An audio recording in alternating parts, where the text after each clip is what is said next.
जीभ देखकर आप कैसे बता सकते हैं कि हस्बैंड को क्या बीमारी है, तो इसके पीछे क्या लॉजिक है? आयुर्वेद में हम देखते हैं जीभ, जो हमारे अच्छा। आयुर्वेदिक डॉक्टर्स होते हैं, हाँ जी। वो जीभ देखते हैं। अगर तो जीभ मोटी है जी। तो लीवर फैटी है। अच्छा।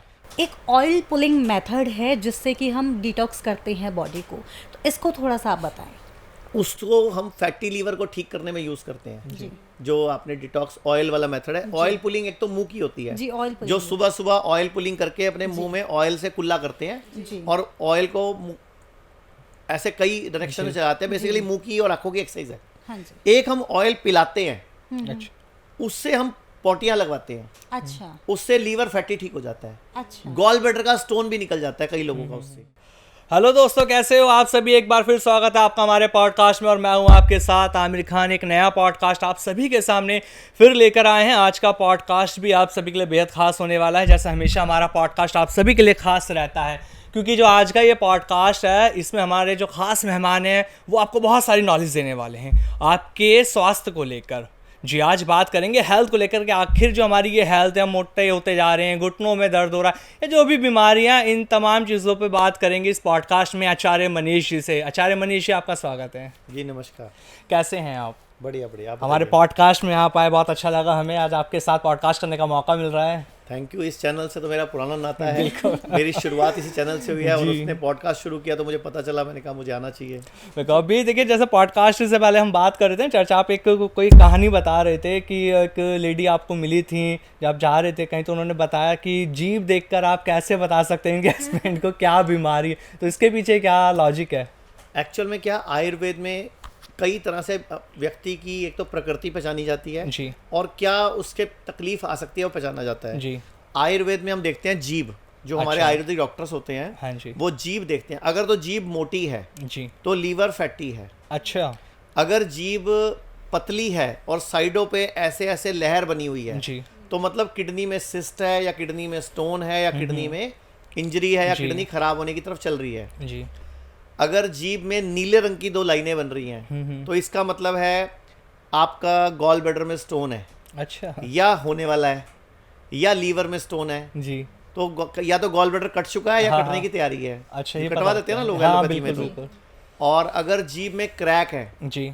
तो कहीं भी जहाँ पे क्रैक है उस हिस्से में कौन सा अंग लगता है वो अंग प्रॉब्लम में है। जैसे अपनी बॉडी को ऐसे उल्टा रख दो जीभ पे, अच्छा। यानी कि जो नीचे के ऑर्गन्स है वो पीछे चले गए, आगे के ऑर्गन्स लंग्स आपके आगे आ गए। जी। अब जीभ में चेक करो कहाँ कहाँ क्रैक है।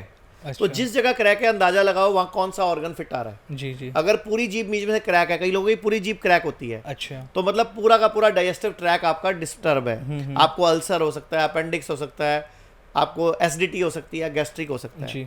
और अगर पिछले हिस्से में कुछ दाने उभरे हुए हैं, कुछ मांस उठा हुआ है, तो आपके जेनाइटल ऑर्गन्स, जैसे पुरुष है तो प्रोस्टेट की प्रॉब्लम होगी, फीमेल्स है तो उसको कोई ना कोई वेजाइनल इशू होगा, यूटीआई होगा या जी। यूट्रस प्रॉब्लम्स हो सकती हैं।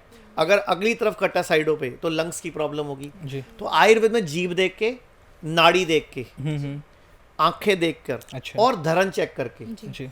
धरन नाभि को नहीं चेक करते, धरन नाभि से नहीं अच्छा, चेक फिर? करते, हाथ में यहाँ पे ये पॉइंट दबा के चेक करते हैं। अच्छा। अगर इस पॉइंट को दबाने से भयंकर दर्द हो रहा है जी। तो इसका मतलब धरन पड़ी हुई है। या दोनों हाथों की लकीरें मिला के पूरी चेक करते हैं आगे तक। जी। जैसे यहाँ से लकीरें मिलाओ पूरी, हाँ हाँ। आगे तक की सारी लकीरें मिलनी चाहिए। अच्छा, ये सारी हमारे हाथ की लकीरें सेम होनी चाहिए। अदरवाइज ये वाली मिलाएंगे ना बड़े हाँ वाली, जी, हाँ जी, हाँ जी। तो आगे वाली ऐसे आगे पीछे हो जाएगी, जी बिल्कुल। तो मतलब धरन पड़ी हुई है, यानी कि नाभि सरकी हुई है। अच्छा। अच्छा। और अगर नाभि सरकी है तो आपको गैस ज्यादा बनेगी, तेजाब ज्यादा बनेगा, पेट खराब रहेगा, आपका खाना अच्छे से हजम नहीं होगा, आपको लीवर फैटी हो सकता है, जी। कई इश्यूज आ सकते हैं। और मतलब मैंने तो नोटिस करा है हमारे हॉस्पिटल में, किडनी फेल का पेशेंट होता है, 40% लोगों के किडनी फेल वाले को पता ही नहीं होता उनको धरन पड़ी होती है। किडनी फेलियर किडनी वालों को भी? फेल हो चुकी है, हाँ हाँ। लेकिन पेशेंट को पता ही नहीं उसको धरन पड़ी हुई है। जी। जी। ऐसे ही लीवर फेल के कम से कम 50% पेशेंट को पता ही नहीं होता उनको धरन पड़ी हुई है। जी। ऐसे माइग्रेन के पेशेंट में देखा मैंने 80-90% चांसेस में धरन पड़ी होती है। जी। जी। जी। मतलब माइग्रेन है, दर्द की गोली खा रहे हैं, हाँ। जी। सिर पे पट्टियां बांध रहे हैं, कोई ना कोई बाम वाम लगा रहे हैं, लेकिन धरन नहीं चेक करते। और धरन निकालना बड़ा आसान है। दोनों पैर सीधे करके जमीन पे सीधे लेट जाओ जी। और दोनों पाँव को ऊपर उठाओ लगभग 1 फीट तक, अच्छा। और रोक के रखो 10-15-20 सेकंड और धीरे धीरे नीचे ले आओ। जी। ऐसा 3 बार करना होता है। अच्छा। या व्यक्ति को सीधा खड़ा करके हाथ मोड़ के ढीला छोड़ के बॉडी को, ये जो नस होती है यहाँ पे, जी। इसको बाहर, जैसे बचपन में स्कूल में डड्डू निकालना बोलते थे ना, वो ऐसे करके डड्डू निकालते थे, वो डड्डू निकालने हैं बस 3 बार, इस हाथ से 3 और इस हाथ, तो धरण ठीक हो जाती है। तो मतलब बड़ा आसान है, कोई मुश्किल पर नहीं है। ये दोनों चीजें आपस में कैसे कनेक्टेड हैं? धरण का और बाकी जो समस्या शरीर में चल रही है कैसे कनेक्टेड है? हम जब पैदा हुए थे माँ के पेट से, तो हम कहाँ से जुड़े हुए थे? जी, जो हमारी नाभि से नाभि से connected जुड़े हुए थे। जी, नाभि एक नाड़ू के रूप में माँ के अंदर जुड़ा हुआ था, जी, प्लेसेंटा। प्लेसेंटा से। ठीक है। अब हम खा कहाँ से रहे थे उस, जब माँ के पेट में थे? नाभि नाभि से। से बिल्कुल, ऑक्सीजन कहाँ से लेते थे? नाभि नाभि से। सुन कहाँ से रहे थे? नाभि से। जी, तो सारा कुछ नाभि, और जो हम वेस्ट छोड़ रहे थे, अपना कार्बन डाइऑक्साइड छोड़ रहे थे, या जो हम स्टूल पास कर रहे थे बेसिकली उस टाइम एनर्जी के रूप में, जी। तो नाभि से ही। जी तो इसका मतलब नाभि में सारी नसें जुड़ी हुई हैं। जी, तो नाभि शरीर का सेंटर होती है। जी 72,000 नस नाड़ियां हमारे आयुर्वेद के हिसाब से, जी पुराने टाइम में जो बताया गया, वो सब नाभि से जुड़ी हुई हैं।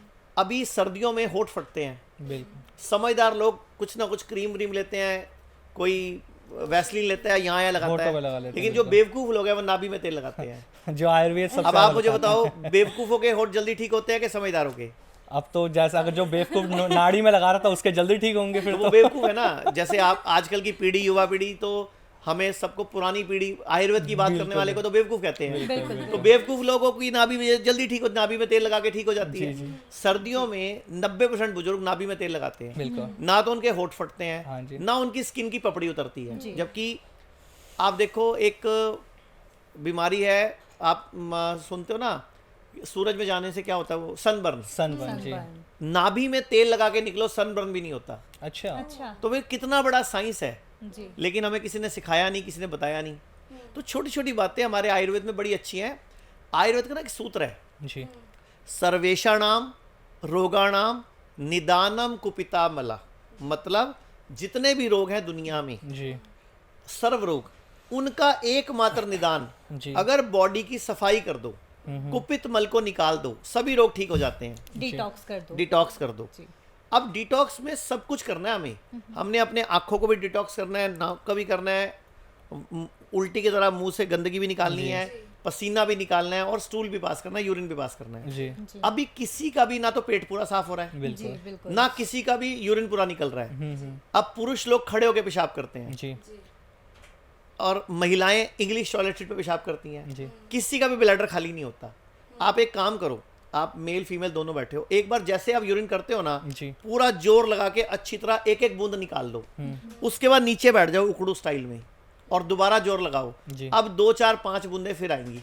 अच्छा, वो बूंदे आपने रख ली थी अंदर, वहीं से यूटीआई इन्फेक्शन शुरू होता है, वहीं से प्रोस्टेट की प्रॉब्लम शुरू होती है मेल्स में, वहीं से आजकल सेक्स के प्रति हमें अनिच्छा पैदा हो रही है, जो हम सुनते हैं, लिबिडो सुनते हैं कि अनिच्छा या सेक्स में कमजोरी। एक्चुअल में हमारी बॉडी की गंदगी साफ नहीं हो रही। अब इंग्लिश टॉयलेट सीट पे आप बैठ के ना एक बार पूरी पॉटी कर लो, पूरा अच्छी तरह, पूरा जोर जोर लगा लो, जहां से जितना दम लगाना लगा लो, जी, और फिर वॉश भी कर लो। उसके बाद दोबारा नीचे बैठ के जोर लगाओ, इतना सा फिकस मटेरियल फिर बाहर आएगा। अच्छा, इसका मतलब उसको लेके आप घूमने वाले थे पूरा दिन। अब यही बवासीर है, यहीं से फिशर शुरू होता है, यहीं से इन्फेक्शन शुरू होता है, यहीं से फिस्टुला शुरू होता है। मतलब हमारा मल भी पूरा निकल नहीं रहा बॉडी का। तो कितनी बड़ी, अंग्रेजों ने ना गंद मार दिया हमारे देश का। जी, अगर पूरी दुनिया में हमारा कोई सबसे बड़ा दुश्मन है ना, तो वो अंग्रेज हैं, जी, जो भारत को लूटने आए थे, राज करने आए थे, लेकिन हमारी संस्कृति को भी बर्बाद करके चले जी। गए। हमारे पेशाब करने का तरीका खराब कर दिया उन्होंने। हमारी, आप सोचो, पेट भी साफ नहीं हो रहा, जी, लोग कब्ज के शिकार हैं, गैस के शिकार है, तेजाब के शिकार है। करना क्या चाहिए? हम क्या सिखाते हैं सबको? बोलते हैं घर में अगर आपके 4 कमरे हैं और 4 बाथरूम है, एटलीस्ट एक बाथरूम ना इंडियन स्टाइल रख लो। गेस्ट को जाने दो ना इंग्लिश वाले में, खुद इंडियन में जाओ। बिल्कुल, पूरा पेट तो साफ होगा, पूरी गंदगी तो निकलेगी, मल तो निकलेगा, यूरिन तो पूरा निकलेगा, ब्लैडर पूरा खाली होगा, बीमार नहीं पड़ोगे, किडनियां नहीं फेल होंगी। जी, मतलब छोटी सी बात है, देखो कितनी बड़ा लॉजिक है इसके पीछे। आचार्य जी, मुस्लिम लोग अगर नोटिस करोगे, आमिर को पता होगा, नीचे बैठ के यूरिन करते हैं। बिल्कुल बैठ के करा और- जाता है। ये मेरा सवाल भी था आपसे आचार्य जी, आपने ये आप बता लोग भी नमाज दिया। पढ़ते हो, जी, कितनी साइंटिफिक है। मैं तो कहता हूँ हमारे जैसे मुसलमानों में नमाज है, जी, हिंदू में सूर्य नमस्कार है, बिल्कुल है। वज्रासन सही है, बात। मंडूक आसन है, आपका उकड़ू आसन है, मल आसन है, करना चाहिए। पूरी लेकिन वो exercise एक्चुअल में हो क्या, जाती है। मुसलमानों ने धर्म से जोड़ दिया, इसलिए वो लगातार चले जा रहा जी। है। हमारे धर्म से जोड़ने से विफल रह गए हिंदू लोग, वो नहीं कर पा रहे। एक बार मैंने किसी चैनल पे बोल दिया कि मुस्लिम लोग नमाज पढ़ते अच्छी बात है, नीचे मुझे इतने गंदे गंदे कमेंट आए, तू भी मुस्लिम बन जा, तू भी धर्म परिवर्तन कर ले। अब मैं उनको क्या समझाऊं? साइंटिफिक है। मैंने तो बोला उनके धर्म की बुरी बातों की तारीफ थोड़ी कर रहा हूँ। ये जो मुर्गे खाते हैं, बकरे खाते हैं, मैं उसका पक्षधर नहीं हूँ। ये मैं अभी दुबई का ऊंट खा जाते हैं, घोड़े खा जाते हैं, कुछ तो छोड़ दो, और फिर बाद में किडनी फेल होकर हमारे पास आते हैं, अनहेल्थी हो जाते हाँ, हैं। क्योंकि देखो किसी को मार के खाना it's not a good thing. बिल्कुल। तो मैं मांस खाने के, मैं तो कहता हूँ संडे हो या मंडे कभी ना खाओ अंडे, वो कहावत गलत है। बिल्कुल, हरी सब्जी खाओ और पूरी तरह से फिट रहो। मेरा भी एक सवाल था, जैसे कि आजकल फीमेल्स में एक और बहुत कॉमन प्रॉब्लम होती है पीसीओडी। हर महिला जो होती है, आज चाहे लड़कियां हो चाहे लेडीज हो, उनको पीरियड्स की काफी ज्यादा प्रॉब्लम होती है। तो आयुर्वेद से इसे कैसे ठीक कर सकते हैं? पहले तो पीसीओडी समझो होता क्या है। पीसीओडी का मतलब है पॉलीसिस्टिक ओवरी डिजीज या पॉलीसिस्टिक ओवरी सिंड्रोम। ठीक है, हमारी जो ओवरीज हैं उसमें सिस्ट बन गई। सिस्ट मतलब पस बन गई, यानी कि कुछ पानी का कचरा या वहाँ वेस्ट इकट्ठा हो गया। जैसे बचपन में हमारे पैरों पे फोड़े होते थे, तो जब वो फोड़े फूटते थे पस निकलती थी, वो निकल के बाहर खत्म हो जाती थी कहानी। तो वो फोड़े अच्छे थे कि बुरे थे? नहीं, निकल जाती थी तब तो ठीक थे। अभी जब से ये वैक्सीनेशन का खेल चला, जब से इतने सारे बचपन में 16-18 लग जाते हैं हमारे, तब से ना फोड़े इधर नहीं होते, इधर होते हैं। मतलब बाहर को ना होके अंदर को होते हैं, क्योंकि बॉडी का सारा सिस्टम चेंज हो गया। हमारा पूरी बॉडी की एनाटॉमी, फिजियोलॉजी, पूरा बॉडी का सिस्टम अंदर का डिस्टर्ब हो गया, तो वो अंदर फूटते हैं। तो सिस्ट क्या है? बेसिकली कचरा है, वेस्ट है। अब वो आया कहाँ से? पुराने टाइम पे महिलाओं को पीरियड्स के डेज में किचन में जाने से मना क्यों करते थे? उसका साइंटिफिक लॉजिक क्या था? साइंटिफिक लॉजिक यही था कि थकान की वजह से, ताकि उन्हें रेस्ट नहीं मिल पाता था, उसके वजह से मना किया था। पर लेकिन इसको ऐसे बना दिया गया था कि पूजा में जाना गलत होती है, इस वजह से अशुद्धि कैसे जो कि लॉजिकली सही नहीं था, उनको रेस्ट करने के लिए मना किया जाता। बेसिकली मैं आपको सच्ची सच्ची बोलूं तो आप दो महिलाएं बैठी हो, पीरियड डेज के फर्स्ट डे, पहले मिनट जब पीरियड का पहला ड्रॉप शुरू होता है, उस टाइम फुल ऑफ पावर होते हो आप। उस टाइम आप किसी को बद्दुआ दे दो ना, उसका बेड़ा गर्क हो जाए। किसी को दुआ दे दो तो वो बेचारा तर जाए। मतलब आपके पास पावर्स हैं। बेसिकली एक महिला जननी है, एक पावरफुल है, बिकॉज उसको भगवान ने शक्ति दी कि बॉडी में एक बीज आया जो नजर भी नहीं आ रहा और 9 महीने में बच्चा बन जाता है। ये जो पीरियड्स हैं ये बॉडी का वेस्ट है, बॉडी का टॉक्सिन है जो यूज नहीं हुआ। जब हम प्रेग्नेंट होते हैं 9 महीने पीरियड्स नहीं आते, और जब तक बच्चा दूध पी रहा होता तब भी पीरियड्स नहीं आते। तो जो 9 महीने पीरियड्स क्यों नहीं आते? क्योंकि जो बॉडी की एनर्जी पीरियड्स के लिए एग बना रही थी, मतलब बच्चा पैदा करने के एग बना रही थी, जब बच्चा पेट में आ गया तो उसी से बच्चे का निर्माण हो रहा है, और जब बच्चा दूध पी रहा है तो उसी से दूध का निर्माण हो रहा है। बेसिकली बॉडी में एनर्जी है वो जी। ये एनर्जी जब यूज नहीं होती 28 दिन के बाद, चंद्रमा के साइकिल से चलती है, ये चंद्रमा की कलाओं से चलती है, क्योंकि पीरियड 28 दिन बाद आते हैं जी। तो 28 दिन बाद जब पीरियड्स आते हैं तो वो पूरी एग्स फूट जाते हैं जो यूज नहीं हुए, अब वो वेस्ट के रूप में बाहर निकलने हैं। लेकिन उस टाइम पे महिलाओं को लघु आहार लेना चाहिए, हल्का आहार लेना चाहिए, छोटे पोर्शंस, बिल्कुल थोड़ा खाना चाहिए, क्योंकि बॉडी को एक काम दिया अपनी गंदगी निकालने का, क्योंकि अगली बार अगले महीने फिर आप फर्टाइल होने के लिए रेडी होगे ना, तो बॉडी की गंदगी निकालने का टूल था। लेकिन आजकल की महिलाओं को कोई स्कूल कॉलेज कोई सिखा नहीं रहा, ना दादी नानी सिखा रही, ना कोई हमारा गुरुकुल बच्चे जो सिखा रहे हैं। हो क्या रहा है, महिलाएं उस दौरान भी परोठे, पूड़ी, पकोड़ा, पिज्जा, बर्गर, टिक्की, समोसा सब खाती हैं। मेरे को ना क्रेविंग हो रही है, गोलगप्पे खाने चले, खा भाई, मेरे को टिक्की खानी, खा भाई। होता क्या, बॉडी गंदगी निकाल नहीं पाती, वो गंदगी अंदर रुक जाती है और वो डेवलप होती है सिस्ट, जिसको आपने बोला पीसीओडी। तो पहली बात तो हम रीजन खत्म करें कि जो 5 दिन पीरियड्स के चलते हैं उस दिनों में पका हुआ आहार ना खाएं। अच्छा, एक्चुअल में अग्नि को लगा हुआ आहार नहीं खाना था, इसीलिए किचन में जाने से मना किया था। ओके, क्योंकि पका हुआ भोजन खाने उस टाइम डाइजेस्ट करने की अवस्था में बॉडी नहीं है। लेकिन हमें उन्होंने उल्टी पट्टी पढ़ा दी, हमारे जो गलत इतिहासकारों ने। एक्चुअल में बॉडी को अपनी क्लीनिंग करके अगले मौसम के लिए आपको प्रिपेयर करना था भाई। अगले मौसम में फिर आपको फर्टाइल होने के लिए रेडी होना है। बेसिकली महिला को जननी कहा गया है, जैसे धरती को भी माँ कहा गया है। तो वो जननी की शक्तियां वापिस आए, उसके लिए 5 दिन वो रेस्ट था। लेकिन आजकल पूरा दिन आप खाते रहते हो। अच्छा, मम्मी भी कहती है पीरियड चल रहा है दूध पी ला है, पीरियड चल रहे हैं हलवा बना दो। अरे भाई, नहीं खाना होता, इसीलिए पीसीओडी बढ़ रहा है। और पीसीओडी खाली ओवरी सिस्ट नहीं है, पीसीओडी से हार्मोन डिस्टर्ब हो रहे हैं। महिलाओं के चेहरे पे बाल, अपर लिप्स आ गए, ठोडी पे बाल आ जाते हैं, पेट पे, ब्रेस्ट पे बाल आ जाते हैं, पीरियड्स का साइकिल बिगड़ जाता है, कम आने लग जाते हैं, ज़्यादा आने लग जाते हैं। आजकल तो पीरियड्स लोगों को कम होने लग गए। अब जो भी लड़की एकदम फूल रही है, आप नोटिस करना उसके पिछले कुछ सालों में पीरियड्स का फ्लो कम हुआ है, यानी कि जो वेस्ट बॉडी का निकलना था वो अंदर ही रहने लग गया, तो वो मोटी हो रही है लड़की। अब देखो लेडीज़ में ज़्यादातर आप नोटिस करो ये हिस्सा ज़्यादा बढ़ता है, लोअर थाइज और हिप्स बढ़ते हैं। वजह कि उनको उस टाइम पे जो डाइट देते हो, गुरुत्वाकर्षण शक्ति है, नीचे हम आजकल चौकड़ी हम मारते नहीं, उकड़ू हम बैठते नहीं, टॉयलेट सीट इंडियन है नहीं, यूरिन हम इंडियन स्टाइल में करते नहीं। मैं तो सारी महिलाओं को बोलूँगा बाथरूम में जाया करो, चुपचाप एक किनारे पे बाथरूम कर लिया करो और उस पर पानी डाल दिया करो, जैसे हमारी दादियाँ करती थी, नानियाँ करती थी। वॉशरूम में गई, साइड पे बैठा, यूरिन करा और पानी डाल दिया, जी बिल्कुल। तो भैया उससे पूरा ब्लैडर साफ होता है। तो ये छोटी छोटी बातें हैं, अगर पूरा भारत अपनाएगा। और एक महिलाओं को बोलना चाहूँगा जो 5 दिन पीरियड चलते हैं या 4 दिन चलते हैं, उन दिनों में सिर्फ कच्चा भोजन खाओ, नारियल पानी पियो, जूस पियो, फ्रूट्स खाओ, सैलड खाओ और खुश रहो। उस टाइम पे किसी को बद्दुआएं मत देना। जी आचार्य जी, एक प्रश्न मेरा और था। आप डिटॉक्स के बारे में बात कर रहे हैं, तो एक ऑयल पुलिंग मेथड है जिससे कि हम डिटॉक्स करते हैं बॉडी को, तो इसको थोड़ा सा आप बताएं। उसको हम फैटी लीवर को ठीक करने में यूज करते हैं।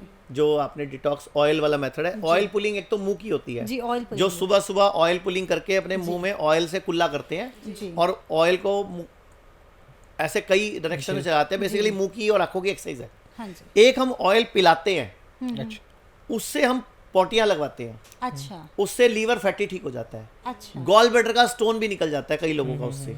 इतना अच्छा मेथड है।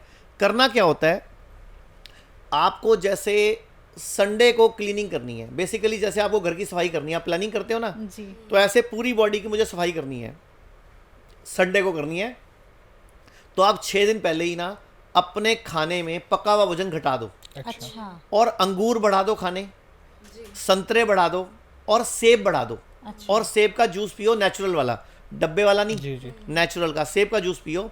विटामिन सी ज़्यादा लेना उस टाइम पे, क्योंकि हमें अपने लीवर के अंदर जो फैट डिपॉजिट है वो थोड़ा सॉफ्ट हो जाए, मुलायम हो जाए। अच्छा 6 दिन लगातार ऐसे करते रहना है। मतलब रोटी चावल घटा दिया, दूध बिल्कुल बंद कर दिया, दूध की बनी चीज़ें लेनी नहीं, जानवर से जो भी आता है वो नहीं लेना, अच्छा। अंडा नॉनवेज नहीं खाना, ठीक। फ्रूट ज़्यादा खाने, सैलड ज़्यादा खानी, सेब ज़्यादा खाने हैं, सेब का जूस पीना है और मौसमी संतरा ज़्यादा लेना है। 6 दिन ऐसा करना है। अब संडे को आपको क्लीनिंग करनी है, तो सैटरडे को सुबह 12 बजे तक ही खाना जो खाना है, उसके बाद कुछ नहीं खाना। सैटरडे को 12 बजे तक खा लेना, जी। फिर शाम को 6 बजे जी 150 ml, अगर आपका वजन 50 किलो से ज़्यादा है तो 150 ml extra version olive oil लेना है। अच्छा एक्स्ट्रा वर्जन ऑलिव ऑयल लेकर उसमें उतनी ही मात्रा में अनानास का या किन्नू का, संतरे का जूस मिला लेना, नेचुरल वाला, डब्बे वाला नहीं, जी नेचुरल। डिब्बे वाला कुछ भी नहीं। अच्छा मतलब डिब्बे वाले जूस को तो मैं गाली देता हूँ, भी बात करेंगे उसके बाद। तो डिब्बे वाला जूस जहर है, हाँ। जी ठीक है। तो उसको मिलाकर घूट घूट करके चौकड़ी मार के बैठ के आराम से पीना है। जी 5 मिनट सीधा बैठना है, फिर दाईं करवट लेना है, दाईं करवट लेटना है 15-20 मिनट, और रात को 8, साढ़े 8, 9 बजे, मतलब 2-2.5 घंटे बाद दोबारा से 50 ml ऑयल और पी लेना है, विद उतना ही मात्रा में जूस या नारियल का जूस डाल के। सुबह उठ के अगर आप चाहो तो अपनी टॉयलेट सीट पे एक जाली रख देना आटा छानने वाली, अच्छा और उसके ऊपर पॉटी करना, तो आपको दिखेगा मेरी बॉडी से क्या क्या निकल रहा है। फोटो भी खींच सकते हो उसकी आप। तो पूरी तरह डिटॉक्स कर मतलब देते वो पूरा सारा जो मल निकलेगा ना, वो गहरे हरे रंग का, गंदे हरे रंग का, लाइट हरे रंग का, भूरे रंग का गंद निकलेगा, जो रूटीन में नहीं निकलता। बेसिकली उसमें लीवर का कचरा आया, हैं। अच्छा गॉल ब्लैडर का कचरा आया, और लॉटरी से कई लोगों का गॉल ब्लैडर स्टोन भी निकल जाता है इस तरीके से अपने आप ही। मतलब गॉल ब्लैडर स्टोन लोग बोलते हैं ऐसा कोई रास्ता नहीं होता, बिल्कुल। इसको गलती से कटवा लेना चाहिए हमेशा, लेकिन जितने लोग कटवाते हैं दुखी होते हैं। तो इससे 3-4 बार करने से जो हम लोगों ने नोटिस करा, गॉल ब्लैडर स्टोन का कचरा भी निकल जाता है। मतलब हम लोगों ने देखा है। एक और काम कर सकते हो, हमारे पूरे भारत में 125 क्लिनिक है, मतलब 100 क्लिनिक है, 25 हॉस्पिटल हैं। हर क्लिनिक पे ना 7 दिन का फ्री एक पैकेज बेचते हैं हम, मतलब फ्री देते हैं, मतलब पैसा नहीं लेते 1 रुपया भी, ना डॉक्टर की कंसल्टेशन, 7 डेज का फ्री पैकेज मिलता है। उसमें 6 दिन हम कोई टैबलेट और पाउडर खिलाते हैं, अच्छा। और 7वें दिन यही एक्स्ट्रा वर्जिन ऑलिव ऑयल पीने को बोलते हैं, जो अभी बताया मैंने। अच्छा। तो हमारी क्लिनिक पे जाके फ्री में भी ले सकते हो। मतलब पूरे भारत में शुद्धि की मुहिम है हमारी, जी क्योंकि आयुर्वेद का श्लोक है, शुद्धो देहा मनुष्य यस्य सजीति वर्षतम, कि शुद्ध देह वाला मनुष्य 100 वर्ष तक स्वस्थ सुखी जीता है। तो हम लोगों ने सोचा दुआएं कमा लें, तो हम अपनी क्लिनिक पे हर महीने कम से कम 50,000 लोग हमसे वो फ्री पैकेज लेके जाते हैं। अच्छा 50,000 लोग, और हम किसी से 1 रुपया भी नहीं लेते। जी। हाँ, जिसको ट्रीटमेंट लेना है वो ट्रीटमेंट लेता है। अच्छा, बहुत सारे लोगों का इसी फ्री ट्रीटमेंट से फायदा हो जाता है। लोग मुझे पूछते हैं हमें ना फीस देनी है, मैं कहा फीस ये है कि आप 3 लोगों को बता देना। बिल्कुल। अब लोग बोलते हैं हमें बिल्कुल, कि आप मुझे फीस देनी है, मैं बोलते हैं आप 3 लोगों को बता देना कि हमारे यहाँ फ्री शुद्धि पैकेज मिलता है 7 डेज का। जी जी तो क्योंकि छोटी मोटी बीमारियां ना, गैस है, तेजाब है, हाँ। कब्ज है, सिर दर्द है, माड़ी मोटी माइग्रेन है या शुगर है, इससे ठीक हो जाती है। अच्छा, जिनको ज्यादा बीमारियां है वो डॉक्टर से मिल लें, कंसल्ट लेके अपना ट्रीटमेंट ले लें, या फिर हमारे हॉस्पिटल में आके एडमिट हो जाएं। जी। अब तो सारे हेल्थ इंश्योरेंस भी चलते हैं, बिल्कुल। हमारे सारे हॉस्पिटल्स में हेल्थ इंश्योरेंस चलते हैं। अच्छा। यानी कि कोई पैसा नहीं लगता किसी जी, का, जी, जी। आपका इलाज फ्री हो सकता है। जैसे हमने अभी बात करी थी फैटी लिवर को लेकर, चार्ज हम बात कर रहे थे, ये भी कहा जाता है कि ना जो ड्रिंक करता है व्यक्ति उसको भी फैटी लीवर की समस्या रहती है लगातार। जैसे बियर लोग पीते हैं, लंबे समय तक पीते हैं, तो उनको भी फैटी लिवर हो जाता है। तो क्या ड्रिंक छोड़ दे अगर कोई व्यक्ति तो फैटी देखो, लिवर ठीक हो ड्रिंक कुछ सकता नहीं है? कहती, जो मेरे हिसाब, मैं ड्रिंक का कोई विरोधी नहीं हूँ, लेकिन ड्रिंक कुछ नहीं करती। ड्रिंक के साथ आप किलो सामान खाते हो, प्रॉब्लम वहाँ है। उससे फैटी लिवर हो रहा है। हाँ, आपने 2 पैग पिए, 1 किलो पनीर खा के साथ में, या मुर्गा खा के, बकरा खा के, या साथ में आप काजू खा जाते हो, इतने सारे पनीर खा जाते हो, बादाम खा जाते हो, तो वो सामान बुरा है भैया, दारू बुरी नहीं है। जी। अब दारू समर्थक, मतलब घर के वाले मेरे दुश्मन मत समझना भाई मुझे, घर के औरत- एक्चुअल में दारू बुरी नहीं है। दारू के साथ खाया चखना बुरा है। चखना नाम चखना है, बट खा चाखना जाते हैं। अच्छा, एक और मैंने चीज नोटिस करी, लोग ना बर्थडे पार्टी में जाएंगे 6 बजे 7 बजे, वहां बर्गर खा लेंगे, चाउमीन खा लेंगे, पिज्जा खा लेंगे, सैंडविच खा लेंगे, केक खा लेंगे, हाँ। घर में फिर आके रोटियां खाएंगे। इतना बड़ा दुर्भाग्य इस वो देश एक का। तरह से स्टार्टर था ना उनका। तो फिर वो गलत है ना सर। बॉडी बेचारी क्या अच्छा हाँ, बॉडी देखो कैसे चलती है। आप शादी में जाते हो, हाँ। 8 बजे सूप, 8:15 भल्ले, 8:30 पापड़ी, 8:45 चाउमीन, 9:15 मंचूरियन, फिर कोई दूध का गिलास, फिर कोई बर्फी का टुकड़ा, फिर 10 बजे खाना, फिर 10:15 बजे आइसक्रीम, फिर 10:30 बजे किसी की प्लेट में चमचे मारते हो, फिर 11:45 बजे फिर कोई दूध का गिलास, फिर 11 बजे कॉफी, एक कॉफी भी फिर चाहिए। 11:30 बजे फिर कोई आइसक्रीम, फिर 11:15 आपको कोई तीले वाली कुल्फी रह गई थी मेरी, फिर आपको पान याद आता है, और फिर आपका यहाँ तक भर चुका है, लेकिन टेंशन क्या आपको? कुछ रहा तो कुछ नहीं। ना, जगह नहीं है, मन बहुत भुक्का है, लेकिन अंदर नीयत भुक्की है, लेकिन जगह नहीं है। तो शादी में जाके 8 बजे से मशीन चला रहे हो और 12 बजे तक खाते रहते हो, तो लीवर खराब ही होगा ना। तो बहुत बड़ी प्रॉब्लम है आचार्य लीवर जी, की। आयुर्वेद में ये भी कहा जाता है, अधिकतर हम सुनते हैं, जैसे आपने अभी थोड़ी देर पहले भी बताया था कि 6 बजे के बाद खाना नहीं खाना चाहिए, जो गंभीर बीमारियों को न्योता देता है। ऐसा क्यों कहा जाता है आयुर्वेद में? देखो, टाइम एज मेडिसिन, ये हमारा एक फॉर्मूला है, टाइम एज मेडिसिन, मतलब टाइम भी मेडिसिन है। बिल्कुल। अगर आप डिक्शनरी में देखो, मेडिसिन शब्द का मतलब, मेडिसिन शब्द का मतलब कोई दवाई नहीं है। जी। मेडिसिन शब्द का मतलब हर उस वस्तु से है जो किसी भी तरह के आपकी बीमारी में या तकलीफ में राहत दे। जी। आप एयर एज मेडिसिन भी यूज कर सकते हो। किसी को सांस नहीं आ रही हो, हाँ। आप उसके मुंह पे छोटा सा 250 रुपए का पंखा ले लो और उसके मुंह के आगे कर दो, तो वो एयर एज मेडिसिन हो गया। जी जी अब किसी को सांस नहीं आ रही, आपने मुंह के आगे पंखा लगा दिया, उसको हवा आएगी कि नहीं आएगी? आएगी। तो हवा जाएगी ना अंदर। तो हर चीज एक मेडिसिन है जो भी किसी को फायदा पहुंचाए। जी। तो 6 बजे के बाद खाने खाने का नियम क्या है? जी। सूरज के हिसाब से हमारी बॉडी चलती है। ये जो अभी लाइटें है ना, जी। ये आर्टिफिशियल लाइट्स हैं। हाँ जी। ये हमारी आंखों को लगता है कि ये दिन है, लेकिन बॉडी बहुत समझदार है, बॉडी इंटेलिजेंट है। तो 6 बजे के बाद हमारी बॉडी में जो हजम करने वाले एंजाइम्स हैं, हार्मोन्स हैं, वो आते ही नहीं है, अच्छा। डाइजेस्टिव करते ही नहीं जी। है। हमारे पास kidney fail, liver fail, cancer, heart problem या और भी कोई गंभीर बीमारी के पेशेंट आते हैं ना, हम सबसे पहला काम ना उनका खाने का ब्रैकेट सेट करते हैं। जी। हम बोलते हैं उनको कि आपने सुबह 9 बजे से पहले कुछ नहीं खाना और शाम को 6 बजे के बाद कुछ नहीं खाना, यानी कि जो खाना 9 घंटे में खाना है। जी। तो अब जो 15 घंटे नहीं खाया, इसको बोलते हैं ऑटोफेजी। जी। 2016 में इसको नोबेल प्राइज मिला, इस स्टडी को, ऑटोफेजी को। योशिहोरी उसूमी जापानीज साइंटिस्ट हैं जिनको नोबेल प्राइज मिला, और उनसे पूछा कि आपने साइंस कहाँ से ली? भारत के वेदों से, आयुर्वेद से, लेकिन नोबेल प्राइज खुद जीत गए। जी। और आचार्य जी आज इसको इंटरमीडिएट फास्टिंग बोलते हैं। हाँ, इसी को इंटरमीडिएट फास्टिंग बोलते हैं, ऑटोफेजी को बोलते हैं। बेसिकली इसका मतलब क्या है कि जितने घंटे आपने नहीं खाया, अगर आपकी बॉडी के सेल्स को भूख लगी तो वो अपने आप ही अपने अंदर की आउट ग्रोथ को, कचरे को खा जाएंगे। जी। मतलब आपकी बॉडी के सेल्स, गुड सेल्स, अपने आप ही बैड थिंग्स को खत्म कर देंगे। अगर आपकी बॉडी में कोई कैंसर की गांठ बन रही है, कोई पथरी बन रही है, कोई रसौली बन रही है, कोई ट्यूमर बन रहा है, कोई सिस्ट बन रही है, तो जो आपने बोला था पीसीओडी, या किडनी पे सिस्ट आ गई है, या लीवर पे सिस्ट आ गई है, यूट्रस में सिस्ट आ गई है, कहीं भी आ गई है, तो बॉडी उसको खत्म कर देगी। इसके पीछे विज्ञान ये है। जी। तो किडनी फेलियर का भी जो एक रोग है आचार्य जी, बहुत लगातार बढ़ रहा है। हम देख रहे हैं आज की डेट में ना छोटे छोटे बच्चों को भी किडनी फेलियर की समस्या हो जाती है, डायलिसिस पे लोग चले जाते हैं। तो आयुर्वेद में डायलिसिस पूरी तरह से रोक सकता है, बचा सकता है डायलिसिस से? क्योंकि आयुर्वेद को कहा जा रहा है आज की डेट में कि उभरता हुआ है जो हर बड़ी बीमारी को ठीक कर रहा है। देखो, अंग्रेजों ने 150 साल मेहनत करी इस शब्द को खत्म करने के लिए जी। आयुर्वेद को, बकायदा कानून बनाए, इस पर फांसी की सजा, जेल जाने की सजा का प्रावधान रखा। अच्छा। सबसे पहले अंग्रेजों ने 1895 में बनाया था एपिडेमिक एक्ट, जो अभी पैंडेमिक एक्ट के नाम से चलता है, जो जी, अभी जी, जी। कोरोना में लगाया भी गया था पैंडेमिक एक्ट। एक्चुअल में ये एपिडेमिक एक्ट का हिस्सा है, अच्छा। एपिडेमिक एक्ट ही है वो। जी। 1895 में बनाया था अंग्रेजों ने। क्यों बनाया था? अंग्रेज भारत में राज करते थे, जी।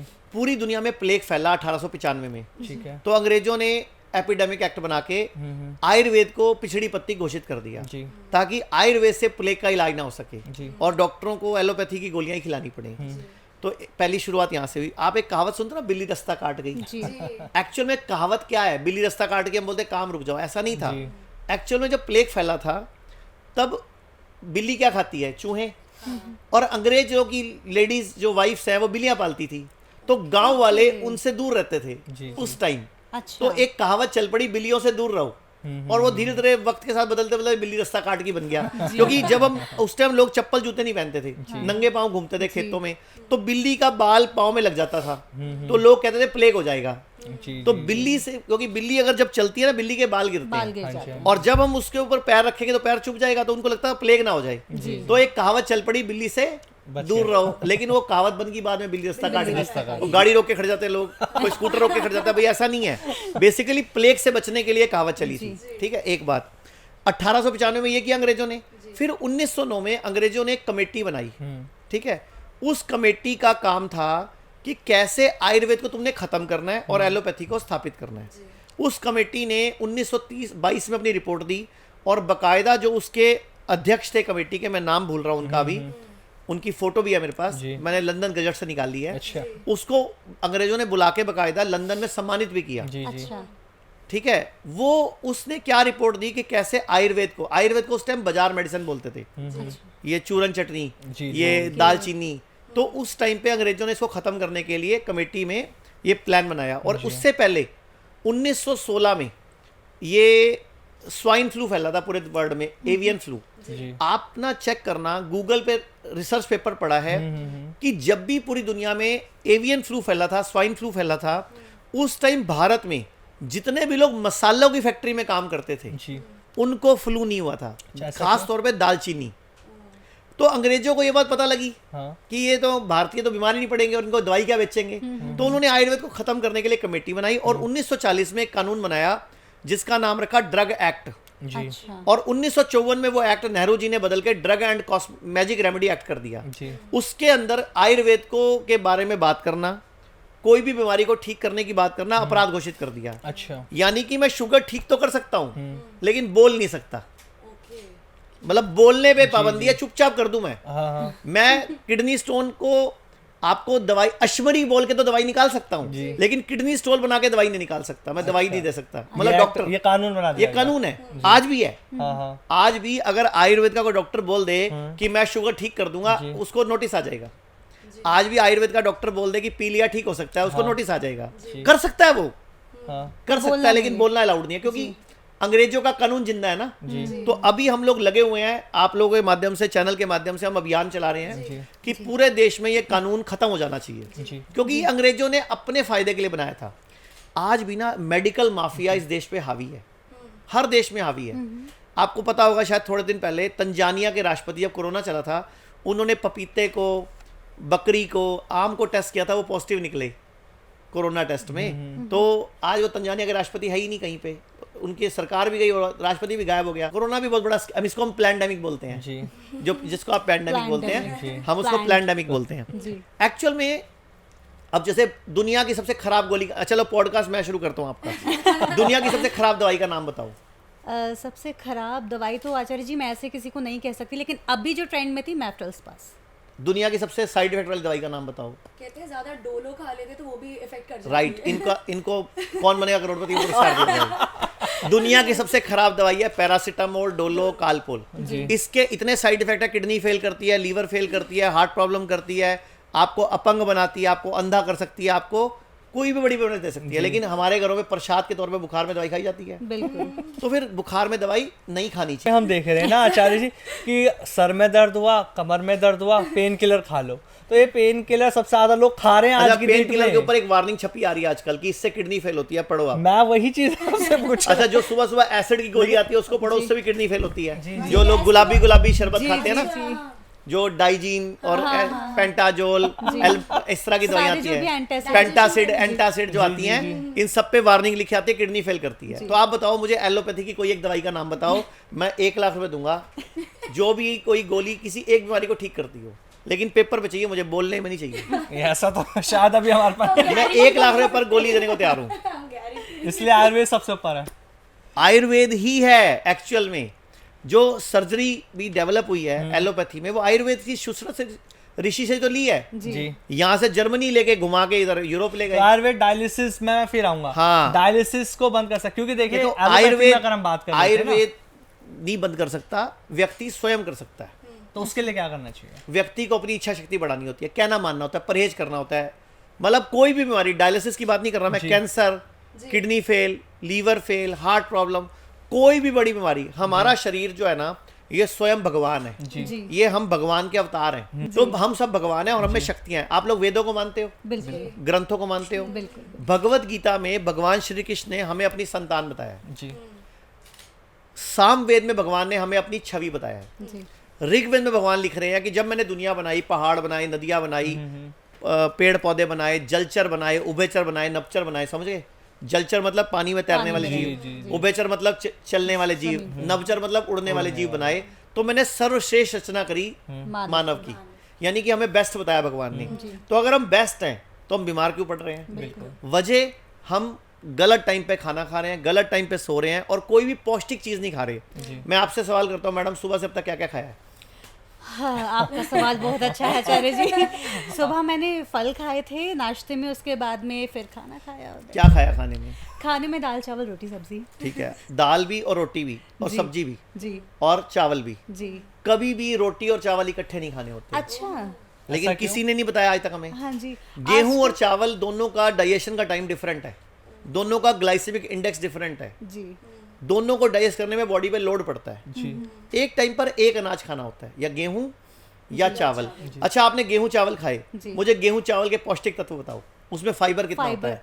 कितना होता है तो नहीं पता। आप बताओ मैडम। परसेंटेज तो नहीं पता पर फाइबर होता है। आप बताओ आमिर जी। नहीं सर, फाइबर का तो अमीर जी। परसेंटेज नहीं पता। हाँ, फाइबर का तो ऐसा गेहूं में 1% फाइबर होता है, जी। चावल में 0.2% फाइबर होता है, और मिलेट्स में 9 से 12% फाइबर होता है। मैं इसी प्रश्न पे आने वाली थी आचार्य जी। आज के समय में जो है मिलेट्स को बहुत प्रमोट किया जा रहा है, जिसको मोटा अनाज कहा जाता है। तो मोटा अनाज जो लोग हम नहीं जानते हैं, जो आज की पीढ़ी है गेहूं चावल ही खा रहे हैं, तो उनके लिए आप थोड़ा सा बताएं कि मोटा अनाज या मिलेट क्यों ज़रूरी है खाना? देखो, मिलेट्स जो है, जिसको मोटा अनाज बोलते हैं, ये हमारे असली अनाज है। 1935 से पहले यही खाते थे हम। जी। अच्छा। अंग्रेजों ने चाल के तहत भारत में गेहूं इंट्रोड्यूस किया। गेहूं खाते थे हम, लेकिन पूरा साल नहीं। आप अपनी मम्मी या दादी या नानी से पूछना, आप तीनों लोग, जी जी। कि पहले पूरा साल गेहूं खाता था कोई क्या? अच्छा। कभी मक्की खाते थे, कभी बाजरा खाते थे, हाँ, कभी हाँ, रागी हाँ, खाते थे, कभी गेहूं खाते थे, और कभी भी नव अन्न नहीं खाते थे। मतलब जब गेहूं आता था तब नहीं खाते थे, पहले उसको ड्रमों में भर के रख देते थे, उसको पुराना करते थे। फिर जितने दिन का आपको, 7 दिन का चाहिए, तो 7 दिन के अंदाजे से निकालते थे, उसको 2 घंटे पहले भिगो के रखते थे, फिर उसको सुखाते थे, फिर 1 हफ्ते का पिसवाते थे। मैं खुद साइकिल पे 1 हफ्ते का आटा पिसवा के लाया हूँ। वो आगे साइकिल के आगे होता ना, जहाँ पे वो उसके ऊपर फंसा के बोरी रख के 1 हफ्ते का आटा पिसवाते थे, क्योंकि उसमें अगर 1 हफ्ते ज्यादा पिसवाते थे तो कीड़े पड़ जाते थे। आजकल जो मार्केट से आप आटा लाते हो, वो 2-2 महीने 4-4 महीने खराब नहीं होता, क्योंकि उसमें केमिकल डाला होता है, प्रिजर्वेटिव डाला होता है, तो वो भी आपके पेट में जा रहा है, कैंसर कारक है। दूसरा, फिर आप गेहूं को धो नहीं रहे और ना उसको भिगो के रख रहे हो, क्योंकि वो तो सीधा ताजा अन्न पीस रहा है। जबकि आयुर्वेद में नव अन्न नव अन्न को गहने से खाने से मना किया गया जी। है। नव अन्न एलर्जी करता है, नव अन्न ग्लूटेन एलर्जी करता है, नव अन्न ग्लूकोज का लेवल बढ़ाता है। एक और चीज बताता हूं मैं, जैसे आप गेहूं खाते हो या चावल खाते हो, 2 घंटे के अंदर सारा ग्लूकोज ब्लड में आ जाता है। तो अगर एकदम ग्लूकोज ब्लड में आएगा तो उसको न्यूट्रल करने के चक्कर में आपके पेनक्रियास को ज्यादा काम करना पड़ेगा, क्योंकि एकदम स्पाइक आया तो एकदम कंट्रोल करने के लिए उसको इंसुलिन ज्यादा छोड़ना पड़ेगा। लेकिन अगर आप मिलेट्स खाते हो तो 8 घंटे में धीरे धीरे पूरा दिन 8 घंटे तक लगातार वो ग्लूकोज छोड़ता है ब्लड में, उसको स्मार्ट अनाज बोलते हैं। तो इसीलिए जो मिलेट्स खा रहे हैं उनको डायबिटीज भी नहीं हो रही। अच्छा, मिलेट्स को अंग्रेजों ने बड़ी चाल से पक्षियों का भोजन घोषित कर दिया, अच्छा जबकि वो हमारा भोजन था। जी। मिलेट्स में क्या है, कंगनी है, हरी कंगनी है, कोदरा, जो गुरु नानक देव जी की गुरु ग्रंथ साहब है उनकी कुछ साखियां हैं। तो एक साखी है, उसमें गुरु ग्रंथ साहब जी ने बहन भागो के घर रोटी खाई है, तो उसके यहाँ पे उन्होंने कहकर कोदरे की रोटी मांगी है, बकायदा कोदरा नाम लिखा हुआ है। जी। पूरे गुरु ग्रंथ साहब में कहीं गेहूं नहीं लिखा हुआ, अच्छा। कोदरा लिखा हुआ है, कोदरा अन्न। तो कोदरा कोडो मिलेट है, लेकिन हमें तो किसी सरदार को नहीं पता था पहले। अब ये 5-7 साल से डॉक्टर खादरवली हैं हाँ, भारत खादरवली में जी प्रचार जिन्होंने कर रहे हैं। उसको प्रचारित किया। डॉक्टर खादरवली हैं, एक डॉक्टर अमर सिंह आजाद हैं, पटियाला में उनकी डेथ हो गई अभी। इन दोनों ने उसको प्रचारित करने में, और केवीएम है, खेती विरासत मिशन, जी। उसमें उमेंद्र दत्त जी हैं, इन लोगों ने मिलकर ना मिलेट की क्रांति लाए भारत में। 20 साल हो गए इन लोगों को लगे हुए। मेरे तो रोंगटे खड़े हो जाते हैं इनकी मेहनत देख के। इन्होंने धूप में धक्के खाए हैं, इन्होंने जगह जगह किसानों के सम्मेलन किए हैं। अच्छा, एक और चीज सुनो, अभी पंजाब के किसानों का ये आंदोलन चल रहा है। जी। बेवकूफ हैं, क्यों उगा रहे हो गेहूं चावल, मिलेट्स उगाओ ना। सही बात। 1 किलो चावल उगाने में लगभग 3000 लीटर पानी लगता है। 1 किलो गेहूं उगाने में 600 लीटर पानी लगता है कम से कम, और 1 किलो मिलेट्स उगाने में 100 लीटर या 200 लीटर लगता है। बस। और गेहूं 600 लीटर, चावल 2500 लीटर, जी। और 1 किलो मांस उगाने में लगभग 5000 लीटर पानी वेस्ट होता है। क्यों खा रहे हैं मांस? जी जी। मतलब हम लोग हैरान हैं कि ढंग की चीज छोड़ के, मतलब 500 के नोट पड़े हैं, 100 के नोट पड़े हैं, 50 के पड़े हैं, 1 रुपए का नोट भी पड़ा है, चिल्लर उठा लेकिन बेवकूफ ऐसे हैं 500 का नोट पड़ा हुआ है लेकिन उसकी जगह 1 रुपए का नोट उठा रहे वो हैं। उठा मतलब मैं हर नॉनवेज खाने वाले को हाथ जोड़ के विनती करता हूं, नॉनवेज जहर है, मत खाओ। किसी जानवर की वेदना, जी। किसी जानवर का रुदन, किसी जानवर का क्राई, किसी जानवर की फीलिंग्स नेगेटिव क्यों ले रहे हो? जी, नहीं उनके खाना चाहिए। हार्मोन्स होते हैं बॉडी में। आचार्य जी, इसके साथ मैं आपसे ये भी जानना चाहूँगी, जैसे कि आज का जो टाइम है, हम लोग अपने न्यूट्रिशंस वैल्यू जो है वो पूर्ण नहीं कर पा रहे हैं, तो डॉक्टर्स हमें एडवाइस कर रहे हैं कि आप सप्लीमेंट्स लीजिए। तो सप्लीमेंट्स किस हद तक हमारी बॉडी के लिए ठीक है? क्या सप्लीमेंट लेना सही है या नहीं? ठीक है, मुझे बताओ, हाथी को विटामिन ए कहाँ से मिलता है? B12 कहाँ से मिलता है? कैल्शियम कहाँ से मिलता है? आयरन कहाँ से मिलता है? फॉलिक एसिड कहाँ से मिलता है? बताओ भाई, 5 सवाल किए मैंने आपसे। हाथी को कहाँ से मिलता है? हाथी की हड्डियाँ सबसे मजबूत है। बिल्कुल। हाथी सबसे सॉलिड जानवर है पूरी दुनिया में इस टाइम। हाथी से बड़ा जानवर तो कोई नहीं है। जी। तो हाथी को कहाँ से मिलता है मैडम? फूड सप्लीमेंट कहाँ से मिलता है? वो तो सिर्फ ये घास वगैरह इत्यादि यही सब पत्ते खाता है। पत्ते ठीक खाते है, हैं। अच्छा चलो हाथी छोड़ देते हैं, हाथी अपवाद हो सकता है। गैंडे को कहाँ से मिलता है? वो भी यही वो सारी भी चीजें पानी में खाते ही हैं। रहता है, ये सब चीज जंगल में रहता है। वो भी अच्छा, ये सब घोड़े को खाएगा। कहाँ से मिलता है? वो तो घास घास फूस खाते हैं, खाता है। सबसे ज्यादा यही जाना जाता है। घोड़ा क्या खाता है? चना घास खाता खाएगा। है, चना खाता है, सबसे ज्यादा अच्छा प्रोटीन सुनो सुनो सुनो, घास खाता है, ठीक है। चना ना, उसने सिर्फ आपके घर में शादी होती है ना, शादी फोटो खिंचाने के लिए खाया है। अच्छा। जंगल में चना नहीं पड़ा, घास ही खाता है। जी वो जो घोड़े युद्ध में जाते थे, जी शादी का तो रिवाज बाद में आया ना, पहले तो राजा चलते थे, बिल्कुल जी। तो उनको चने खिलाए जाते थे ताकत के क्योंकि लिए। उनसे ज्यादा काम लेना होता था। अदरवाइज जंगल में चना नहीं मिलता उसको। ऐसे ही बैल भी घास खाता है। जी। तो जब घास से सारा न्यूट्रिशन मिल सकता है तो आप सप्लीमेंट क्यों खाना चाहते हो? जी आप जब प्रेग्नेंट होते हो फीमेल, डॉक्टर बोलता है फॉलिक एसिड, कैल्शियम, आयरन की गोलियां खाना। सबसे ज्यादा खिलाई जाती हैं। क्यों खाना? फिर बाद में बच्चा ऑपरेशन से करना क्यों करना? बच्चा नेचुरल पैदा होना चाहिए, कोई फूड सप्लीमेंट की जरूरत नहीं है हमें। अगर कोई जो भी मेरा ये पॉडकास्ट देख रहा है, अगर आप सुबह उठ के उकड़ू बैठ के, जी। मतलब उकड़ू मतलब इंडियन टॉयलेट साइड में बैठ के, मलासन में 10 बैठ- हाँ मलासन में बैठ के 10 कड़ी पत्ते, एक कड़ी पत्ता 1 मिनट में चबाना शुरू कर दो, आपका हीमोग्लोबिन और कैल्शियम लेवल ठीक हो जाएगा। चेक कर लेना। अच्छा। कड़ी पत्ते में इतनी पावर है। अच्छा, अगर किसी को लगता है कि मुझे कैंसर हो सकता है तो वही उकड़ू स्टाइल में बैठ के सुबह इतना बड़ा टुकड़ा हल्दी का चबाना शुरू कर दो। अच्छा। कभी कैंसर नहीं होगा आपको। जो रॉ हल्दी होती रॉ है, हल्दी, कच्ची हल्दी। अगर किसी को लगता है मुझे हार्ट अटैक पड़ सकता है, मेरे को कहीं भी मैं गिर सकता हूँ, मेरा हार्ट फेल हो सकता है, तो उकड़ू बैठ के सुबह उठ के अदरक चबाना शुरू कर दे। अगर किसी को लगता है मुझे कुछ भी नहीं होना चाहिए, ना कैंसर, ना हार्ट प्रॉब्लम, ना किडनी फेल, ना लीवर फेल, तो 2 लहसुन की कली, 1 अदरक का टुकड़ा, 1 हल्दी का टुकड़ा और 10 कड़ी पत्ते, चारों उठ के सुबह चबा ले भाई। लेकिन हफ्ते में 5 दिन, रोज नहीं। रामबाण इलाज। मैं कहता हूँ कोई बीमारी कभी आएगी नहीं। अच्छा, सबसे ज्यादा ना आज की डेट में जो बात, अभी जैसा आपने 4-5 बीमारी का नाम लिया, हार्ट अटैक की मैं अभी पर्टिकुलर एक बात कर लेता हूँ। यूथ के अंदर सबसे ज्यादा हार्ट अटैक देखने को मिल रहा है। हम देख कुछ वीडियोस भी आपने देखे होंगे, कुछ सेलिब्रिटीज भी ऐसे हैं जिनको लगातार हार्ट अटैक का जो शिकार हो रहे हैं। जिम करते करते लोग हार्ट अटैक का शिकार हो जाते हैं, उनकी मौत हो जाती है। तो कारण क्या है आखिर से, ऐसा क्यों हो रहा है आज की डेट में, यूथ क्यों इसका शिकार हो पा रहा है? आपने एक चीज नोटिस करी, थोड़ी देर पहले डांडिया करते करते भी हार्ट अटैक आया था। जी जी बिल्कुल। 10 लोगों को पड़ा था गुजरात में डांडिया करते करते। क्यों पड़ा था? नवरात्रि के समय। एक्चुअल में आया है, हमारी बॉडी एक टाइम पे एक काम करने के लिए बनी है। अच्छा। पहले क्या होता था, डांडिया का प्लेस अलग होता था, खाने का प्लेस अलग होता था। अभी क्या, वहीं पे खाना है, वहीं पे डांडिया है। आया, 2 मलाई कोफ्ते के टुकड़े खाए, 1 मंचूरियन खाया, जरा सा सैंडविच खाया और वापस कल डंडे लेके लग गया। फिर बीच में आया, पसीना आ रहा है, उधर से फिर खा रहा है। अब बॉडी कहती है मैं खाना हजम करूं कि तेरे हार्ट की वजह से तेरे ब्लड की पंपिंग करूं, तो डंडे भी लाने हैं, तूने खुद भी हिलना है, फिर तूने 4 लड़कियों को भी देखना है, तो हार्ट अटैक ही पड़ेगा ना। बॉडी एक टाइम पे एक काम करती है भाई, लेकिन वो डंडे भी ला रहा है और बीच में खा भी रहा है। एक टाइम पे एक काम करो। अभी लोग क्या करते हैं, टॉयलेट जाते हैं, मैगजीन लेके चले जाएंगे, फोन लेके चले जाएंगे। उनको फोन की चिंता है, लाइक्स कितने आए, कमेंट्स कितने आए, या ये मेरी वीडियो कितनी वायरल हुई, कितनी रील बनी मेरी, या कितना कुछ फैली। नीचे से कचरा पूरा निकला कि नहीं निकला उनको याद नहीं है। अच्छा, थोड़ी देर होती है, अच्छा हो आ गई, धो के आ जाते चलो बाहर, तो भाई वो पूरी सफाई नहीं हुई जी। बॉडी ने कचरा रख लिया। अब बॉडी कचरा रख के तो बीमारी देगी ना। कब फिर कहते हैं मेरे बवासीर होगी, मेरे फिशर हो गया, मेरे फिस्टुला हो गया। तो भाई हम पेट भी ढंग से साफ नहीं कर पा रहे और हम क्या उम्मीद लगा रहे हैं जी। एक मेरे को चुटकुला याद आ रहा है, वैसे चुटकुला है ये, रियलिटी नहीं है। मुझे किसी ने पूछा कि इंडिया में टॉयलेट में पानी यूज होता है वॉश करने के लिए, फॉरेन में कहीं नहीं यूज होता, कागज यूज होता है। तो किसी ने आगे से चुटकुले में क्या बोला, भारत में लोग मिर्ची मसाले बहुत खाते हैं, कागज में आग लग जाएगी इसलिए नहीं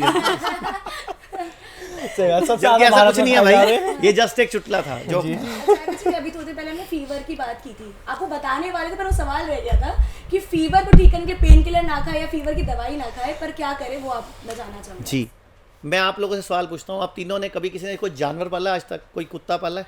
नहीं। कोई बिल्ली पाली है? ऐसे डॉग्स को पसंद करती हूँ, तो मेरे फैमिली के रिलेटिव्स वाले डॉग्स मतलब पसंद करते हो? आपने पाला है कभी? कोई नहीं, बिल्ली, ऐसे- कोई चिड़िया, कोई कबूतर, कोई तोता आपने? हाँ, तोता वगैरह। अच्छा, जब भी कोई भी जानवर जो आपने पाला है वो कभी बीमार पड़ता है तो क्या करता है? सुस्त हो जाता है, क्या करता है फिर? लेट जाता है, शांत हो जाता है, कुछ हलचल नहीं करता। फिर क्या करता है? और क्या करता है?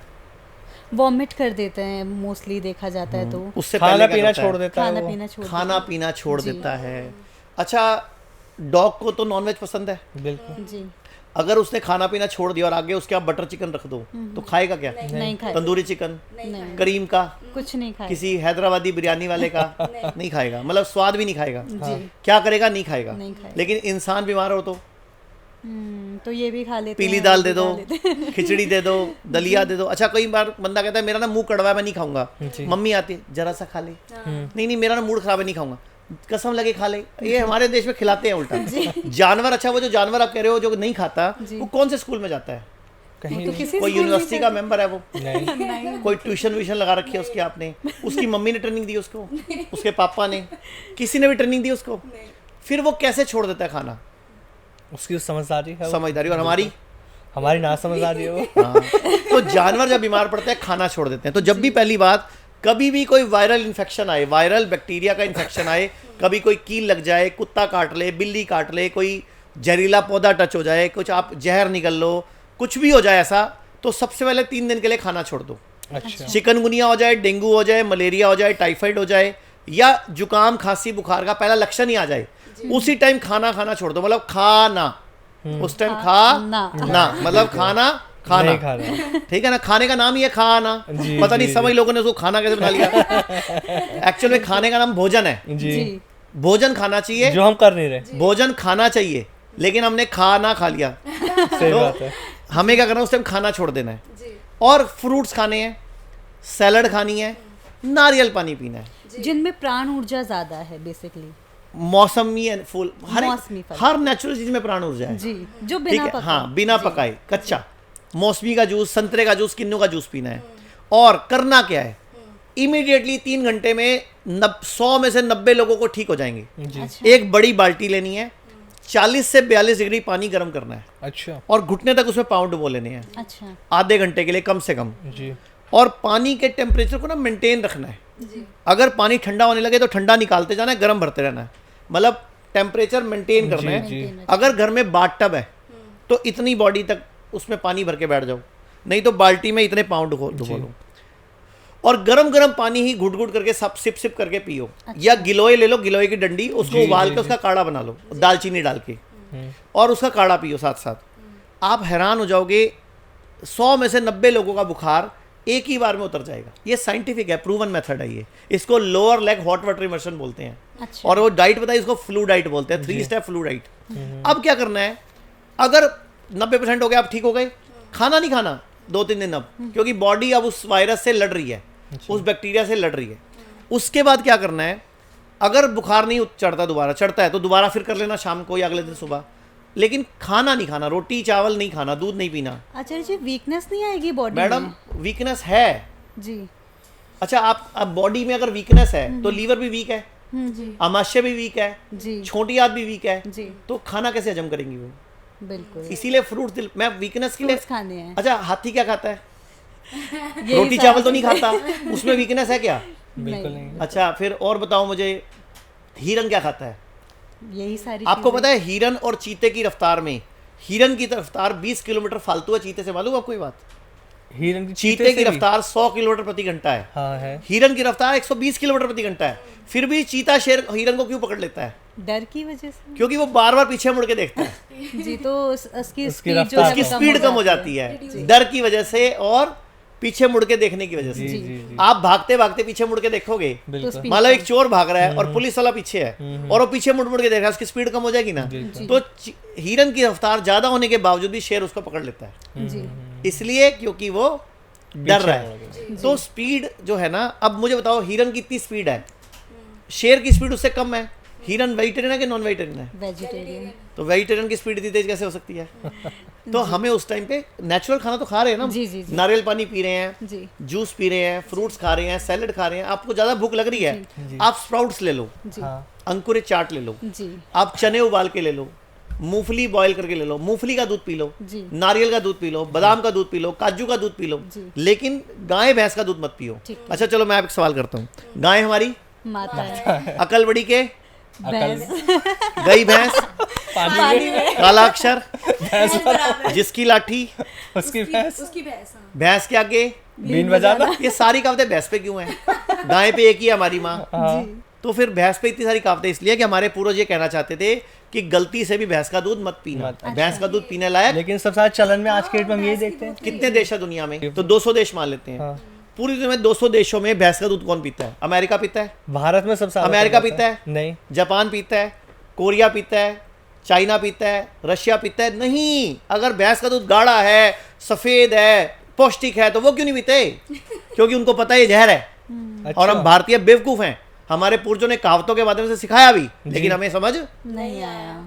तो यहाँ तो पाली जाती है इसी वजह से कि तो बेवकूफ है ना। भैंस का अच्छा, हमें ताज़ा वियतनाम दूध है, मिलेगा। वियतनाम सुना है नाम? जी थाईलैंड सुना है? एक भी भैंस नहीं है वहाँ पे, भैंस का दूध कोई नहीं पीता। अमेरिका में, ऑस्ट्रेलिया में, रशिया में, जापान में, जर्मनी में कोई नहीं पीता। भारत को क्या विपता पड़ी है? भारत पीता है, श्रीलंका पीता है, पाकिस्तान पीता है, बांग्लादेश पीता है, बाकी कोई नहीं पीता। नेपाल में भी नहीं पीता कोई। कहीं भैंस का फैट भी नहीं। बढ़ता है उससे। फैट क्या, दिमाग ही मोटा होता है। अच्छा, मैं आपको 2-3 फैक्ट बताऊं इंटरेस्टिंग। जी आप 10 गाय ले लो जी और एक बच्चा ले लो, 100 गाय ले लो, एक बच्चा ले लो, बच्चा अपनी माँ पहचान लेगा। जी बिल्कुल। आप 10 भैंस ले लो, एक बच्चा ले लो, अपनी माँ नहीं पहचान पाएगा। अच्छा आप 100 बछड़े ले लो गाय के और एक गाय छोड़ दो, अपने बच्चे को पहचान लेगी। जी आप 10 बछड़े ले लो और भैंस छोड़ दो, अपने बच्चे को नहीं पहचान पाएगी। भैंस बेबुद्धि होती है, उसको अपने बच्चा नहीं पहचान पाती वो। तो उसको हम दूध पी रहे हैं उसका हम। जी, जी, अच्छा, फिर और सुन लेते हैं। वियतनाम में थोड़े दिन पहले गया था। हाँ। मैं लास्ट ईयर जून में मैं वियतनाम गया था। जी, जी। तो वहाँ भैंसें घूम रही थी, गांव में गए थे हम एक। तो मैंने पूछा तुम क्या करते हो इन भैंसों का? कहते हम इनको माल ढोने में काम लेते हैं, मतलब जैसे हमारे जी, देश में जी। गधों में काम लेते हैं हाँ ना, जी, वहाँ भैंसों पे लेते हैं। भैंसों से काम लेते हैं। मैंने पूछा तुम दूध क्यों नहीं पीते? कहते तुम हो ना भारतीय पीने के लिए बेवकूफ। अच्छा। उसने बेवकूफ बोला लिटरली, हमारे को बोलता है तुम बेवकूफ हो ना भारतीय पीने के लिए। तो वियतनाम वाले ने बोला। अच्छा चलो एक और बात करते हैं। पूरी दुनिया में सबसे कम हड्डियों की बीमारी कहाँ पे है? पूरे वर्ल्ड में हड्डियों की सबसे कम बीमारी कहाँ है? Vietnam and Thailand. यहाँ पे नहीं है बीमारियाँ हड्डियों में। हाँ, हड्डियों और की। वहाँ पे पूरी दुनिया में सबसे कम दूध पिया जाता है। और पूरी दुनिया में सबसे ज्यादा हड्डियों की बीमारी कहाँ है? हिंदुस्तान में। Hindustan, Denmark and Norway. और सबसे ज्यादा दूध यहाँ पिया जाता है। बिल्कुल, हड्डी मजबूत जबकि करने के कहते लिए। हैं कि कैल्शियम मिलता है, तो कैल्शियम से पागल बनाते हैं हमारा ये अंग्रेज है ना, जो अंग्रेजी पद्धति, अंग्रेजी शिक्षा, अंग्रेजी प्रणाली, लॉर्ड मैकाले की शिक्षा पद्धति, ये सब हमारे को उल्लू बनाने के लिए, अच्छा, बेड़ा गर्क करने दवाइयाँ के भी, लिए है। ये भी कहा जाता है, डॉक्टर कहते हैं कि यार दूध से दवाइयाँ लेना, दूध से भी तो दवाइयाँ बताई जाती हैं, तो फिर उसका क्या साइड इफेक्ट होगा? देखो एक्चुअल में दूध से दवाई का कोई लॉजिक नहीं है, बेसिकली फैट से लेने का है। ज़्यादा दिक्कत है, आप नारियल का दूध बना लो, बादाम का दूध बना लो, मूंगफली का दूध बना लो, और दूध लेने के लिए 2 चम्मच ले लो ना। लेकिन देसी गाय का होना चाहिए, वो भारतीय गाय का। जी। अमेरिकन गाय, जर्सी गाय का नहीं होना चाहिए। जी। ये गाय भी कंफ्यूजिंग है। अमेरिकन गाय, जर्सी गाय, एचएफ गाय, ये सुअर की संकर नस्ल से तैयार हुई है। अब सुअर का दूध पियोगे क्या? सुअर से ब्रीडिंग करके बनाया गया इनको। अंग्रेजों ने हमारा बेड़ा गर्क किया है। जी। मैं तो कहता हूँ सारे अंग्रेजों को ना पकड़ पकड़ के गोली AK-47 लेके ना सबको भून देना चाहिए। जितना पूरी दुनिया में किसी ने नुकसान किया ना हमारे भारत की संस्कृति का, तो सबसे ज्यादा अंग्रेजों ने किया है। बिल्कुल। अभी आपने स्पीड पे बात करी थी, कहावत आप बता रहे थे चीते की और हिरण की, स्पीड पे ही हम बात करेंगे। जब आज का लाइफस्टाइल ऐसा हो चुका है ना, हमारे पास वक्त नहीं किसी भी चीज़ के लिए, हम जब खाना खाते हैं तो जल्दी जल्दी खाना खाया 5 से 10 मिनट और उठ जाते हैं। तो हेल्थी लाइफस्टाइल के लिए खाना हमें कैसे खाना चाहिए, आपसे जानना चाहेंगे। मैं एक खाना बता सकता हूँ, वो आपकी शुगर रिवर्स कर सकता है, अच्छा, आपका ब्लड प्रेशर की गोली छुड़वा सकता है, आपका थायराइड ठीक कर सकता है। एक ऐसा खाना जो आपको कभी चश्मा नहीं लगने देगा, जी आपको कभी बीमार नहीं होने देगा, कभी बच्चा ऑपरेशन से नहीं होगा, जी, कभी आपको डायबिटीज, कभी कॉन्स्टिपेशन नहीं होने देगा। तो जल्दी बता दूं, बताइए आचार्य जी, वेट कर रहे हैं ये बहुत बड़ा राज होने वाला। सुबह एक तो रात को सोते टाइम सिर जो है पूरब में या दक्षिण में रख के सोना चाहिए। अच्छा, जो सोते टाइम सिर है ये पूरब यानी कि ईस्ट में रखो, जी। या पूरब की तरफ मुख करो, जो राइट साइड है दक्षिण होता है। जैसे पूरब इधर है मान लो, तो ये राइट साइड दक्षिण है, हाँ। ठीक है? तो पूरब में दक्षिण में सिर करके सोना है। जब भी लेटना है हमेशा बाईं करवट लेटना जी। है, लेफ्ट साइड, ठीक है? जब भी सुबह उठना है तो दाईं करवट उठना है। लेकिन सुबह उठते ही उठना नहीं है, उठ के जैसे आपकी आंख खुल गई ना तो पहले बॉडी को हिलाना है, लेटे लेटे लेटे लेटे। जी। आपने कभी नोटिस करा है, मैं एक लाइन जोड़ दूं, मुझे भूल जाऊंगा, लोगों को, बुजुर्गों को रात को कई बार हार्ट अटैक आ जाता है। बिल्कुल, कई बार लोग सुबह सुबह गिरे पड़े मिलते हैं। collapse हो जाती है। वजह की जब वो रात को सोए होते हैं ना तो पेट में आया होता है ब्लड सारा। हमारी बॉडी में 5 लीटर खून है। जी। अच्छा, जब भी हम खाना खाते हैं, कोई भी पार्टी पे जाते हैं, बाहर का खाते हैं, लेट खाते हैं, तो 2.5-3 लीटर खून चाहिए हजम होने के लिए। तो वो लंग्स में भी कम हो गया, घुटनों में भी कम हो गया, एडी में भी कम हो गया, फ्लो कम हो गया, क्योंकि ज़्यादा खाना डाइजेशन में चला गया। इसीलिए खाना खाने के बाद ड्राइवर को गाड़ी चलाने से हम रोकते हैं। हम कई बार गाड़ी पे जाते हैं लंबे सफर पे, तो ड्राइवर को बोलते हैं हल्का खाना खाइए भाई वरना तेरे को नींद आएगी। बिल्कुल, क्योंकि जब हम खाना खाते हैं तो हमारे ब्रेन को भी ब्लड ब्रेन से भी नीचे आ जाता है, तो नींद आती है इससे हमें। इसीलिए जब आप भटूरे छोले खा लेते हो, लस्सी पी लेते हो, परोठे खा लेते हो, तो सुस्ती चढ़ती है। बिल्कुल हकीकत है ये। आपके ऑफिस में भी जितने लोग परोठे खा के आते हैं ना, वो देखना ऐसे काम कर रहे सुस्त सुस्ते, और जो फ्रूट्स खा के फटाफट लगे जी, होंगे, जी, जी, एक्टिव होंगे वो, क्योंकि उन्होंने, उनकी बॉडी में ब्लड सर्कुलेशन फास्ट है। जी, जी। मतलब जो भी हैवी खाना खाएगा ना, तो ब्लड सर्कुलेशन को स्लो कर देता जितने है। भी ट्रक ड्राइवर हैं, इनके जब ट्रकों के एक्सीडेंट देखोगे आप, नोटिस करना ट्रक ड्राइवरों के एक्सीडेंट से आधा पौना घंटा पहले उन्होंने हैवी खाना खाया होगा। ढाबे पे। ये रिसर्च हुई थी थोड़े दिन पहले, मैं कहीं पढ़ रहा था जी, जी। कि उन्होंने चेक करा कि जब हैवी खाना खाते हैं ना तो ये ट्रक ही ठोक डालते हैं, क्योंकि नींद आती झपकी आ जाती है ना ऐसे ऐसे। आप देखा होगा कई बार लोग गाड़ी चलाते हैं तब यूं कर रहे होते हैं, जी जी जी जी तो वापस खाने पे जाते हैं। तो सुबह उठ के आपने, रात को आपने पूरा या दक्षिण में सिर किया, बाईं करवट लेके सोए, सुबह उठ के पहले बॉडी को हिलाना है, किसी भी बुजुर्ग को, जवान को, ताकि बॉडी में ब्लड घूम जाए। फिर आराम से दाईं करवट लेके उठ के बैठ जाना है। फिर चेक करना है कौन सी सांस चल रही है। जी, एक चल रही होगी लेफ्ट या राइट, हमेशा एक चलती है। जब सुबह तो सो जो चल रही है वो वाला पाँव जमीन पे रखना है। अच्छा। एक को बंद करो, नीचे हवा करो, दूसरे को बंद करो, नीचे हवा फेंको, पता लग जाएगा जो जब हवा आ रही है, जिधर ज्यादा आ रही है वो चल रही जी। है, तो वो वाला पाँव जमीन पे रखना है। उसका यूरिन मैंने बोला नीचे बैठ के करना है, उकड़ू स्टाइल में, ठीक है। उसके बाद नाश्ते में जितना आपका वजन है, वजन गुणा 10 ग्राम फ्रूट्स खाने हैं पहले। जैसे आपका वजन कितना है? अराउंड 54 55 60 85 85। अरे बाप रे, लगता तो नहीं तुम। बोन्स वेट, हाँ, बोन्स वेट है ना, हड्डियों का वेट। तो 85 मतलब 850 ग्राम, 54 मतलब 540 ग्राम, जी 600 ग्राम। आपने पहले फ्रूट्स खाने हैं 3 से 4 तरह के, सीजन के, अच्छा पूरा भर के आराम से खा लो पहले।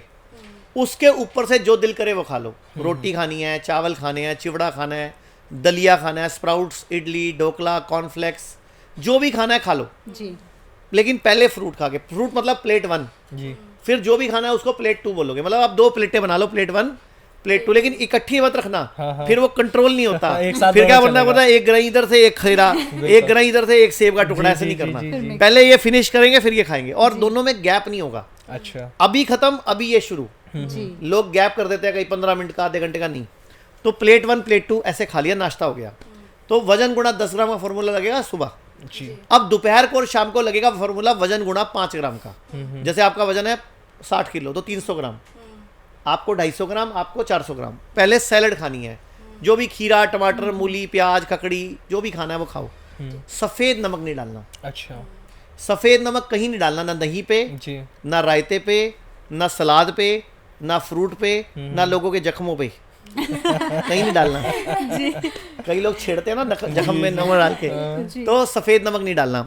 हाँ, सेंधा नमक डाल सकते हो, काला नमक डाल सकते हो, salt भी आती है। पिंक सॉल्ट, वही सेंधा नमक डाल सकते हो, या फिर आप भुना हुआ जीरा, हल्की सी ज्वाइन, सौंफ, कुछ भी डाल सकते हो।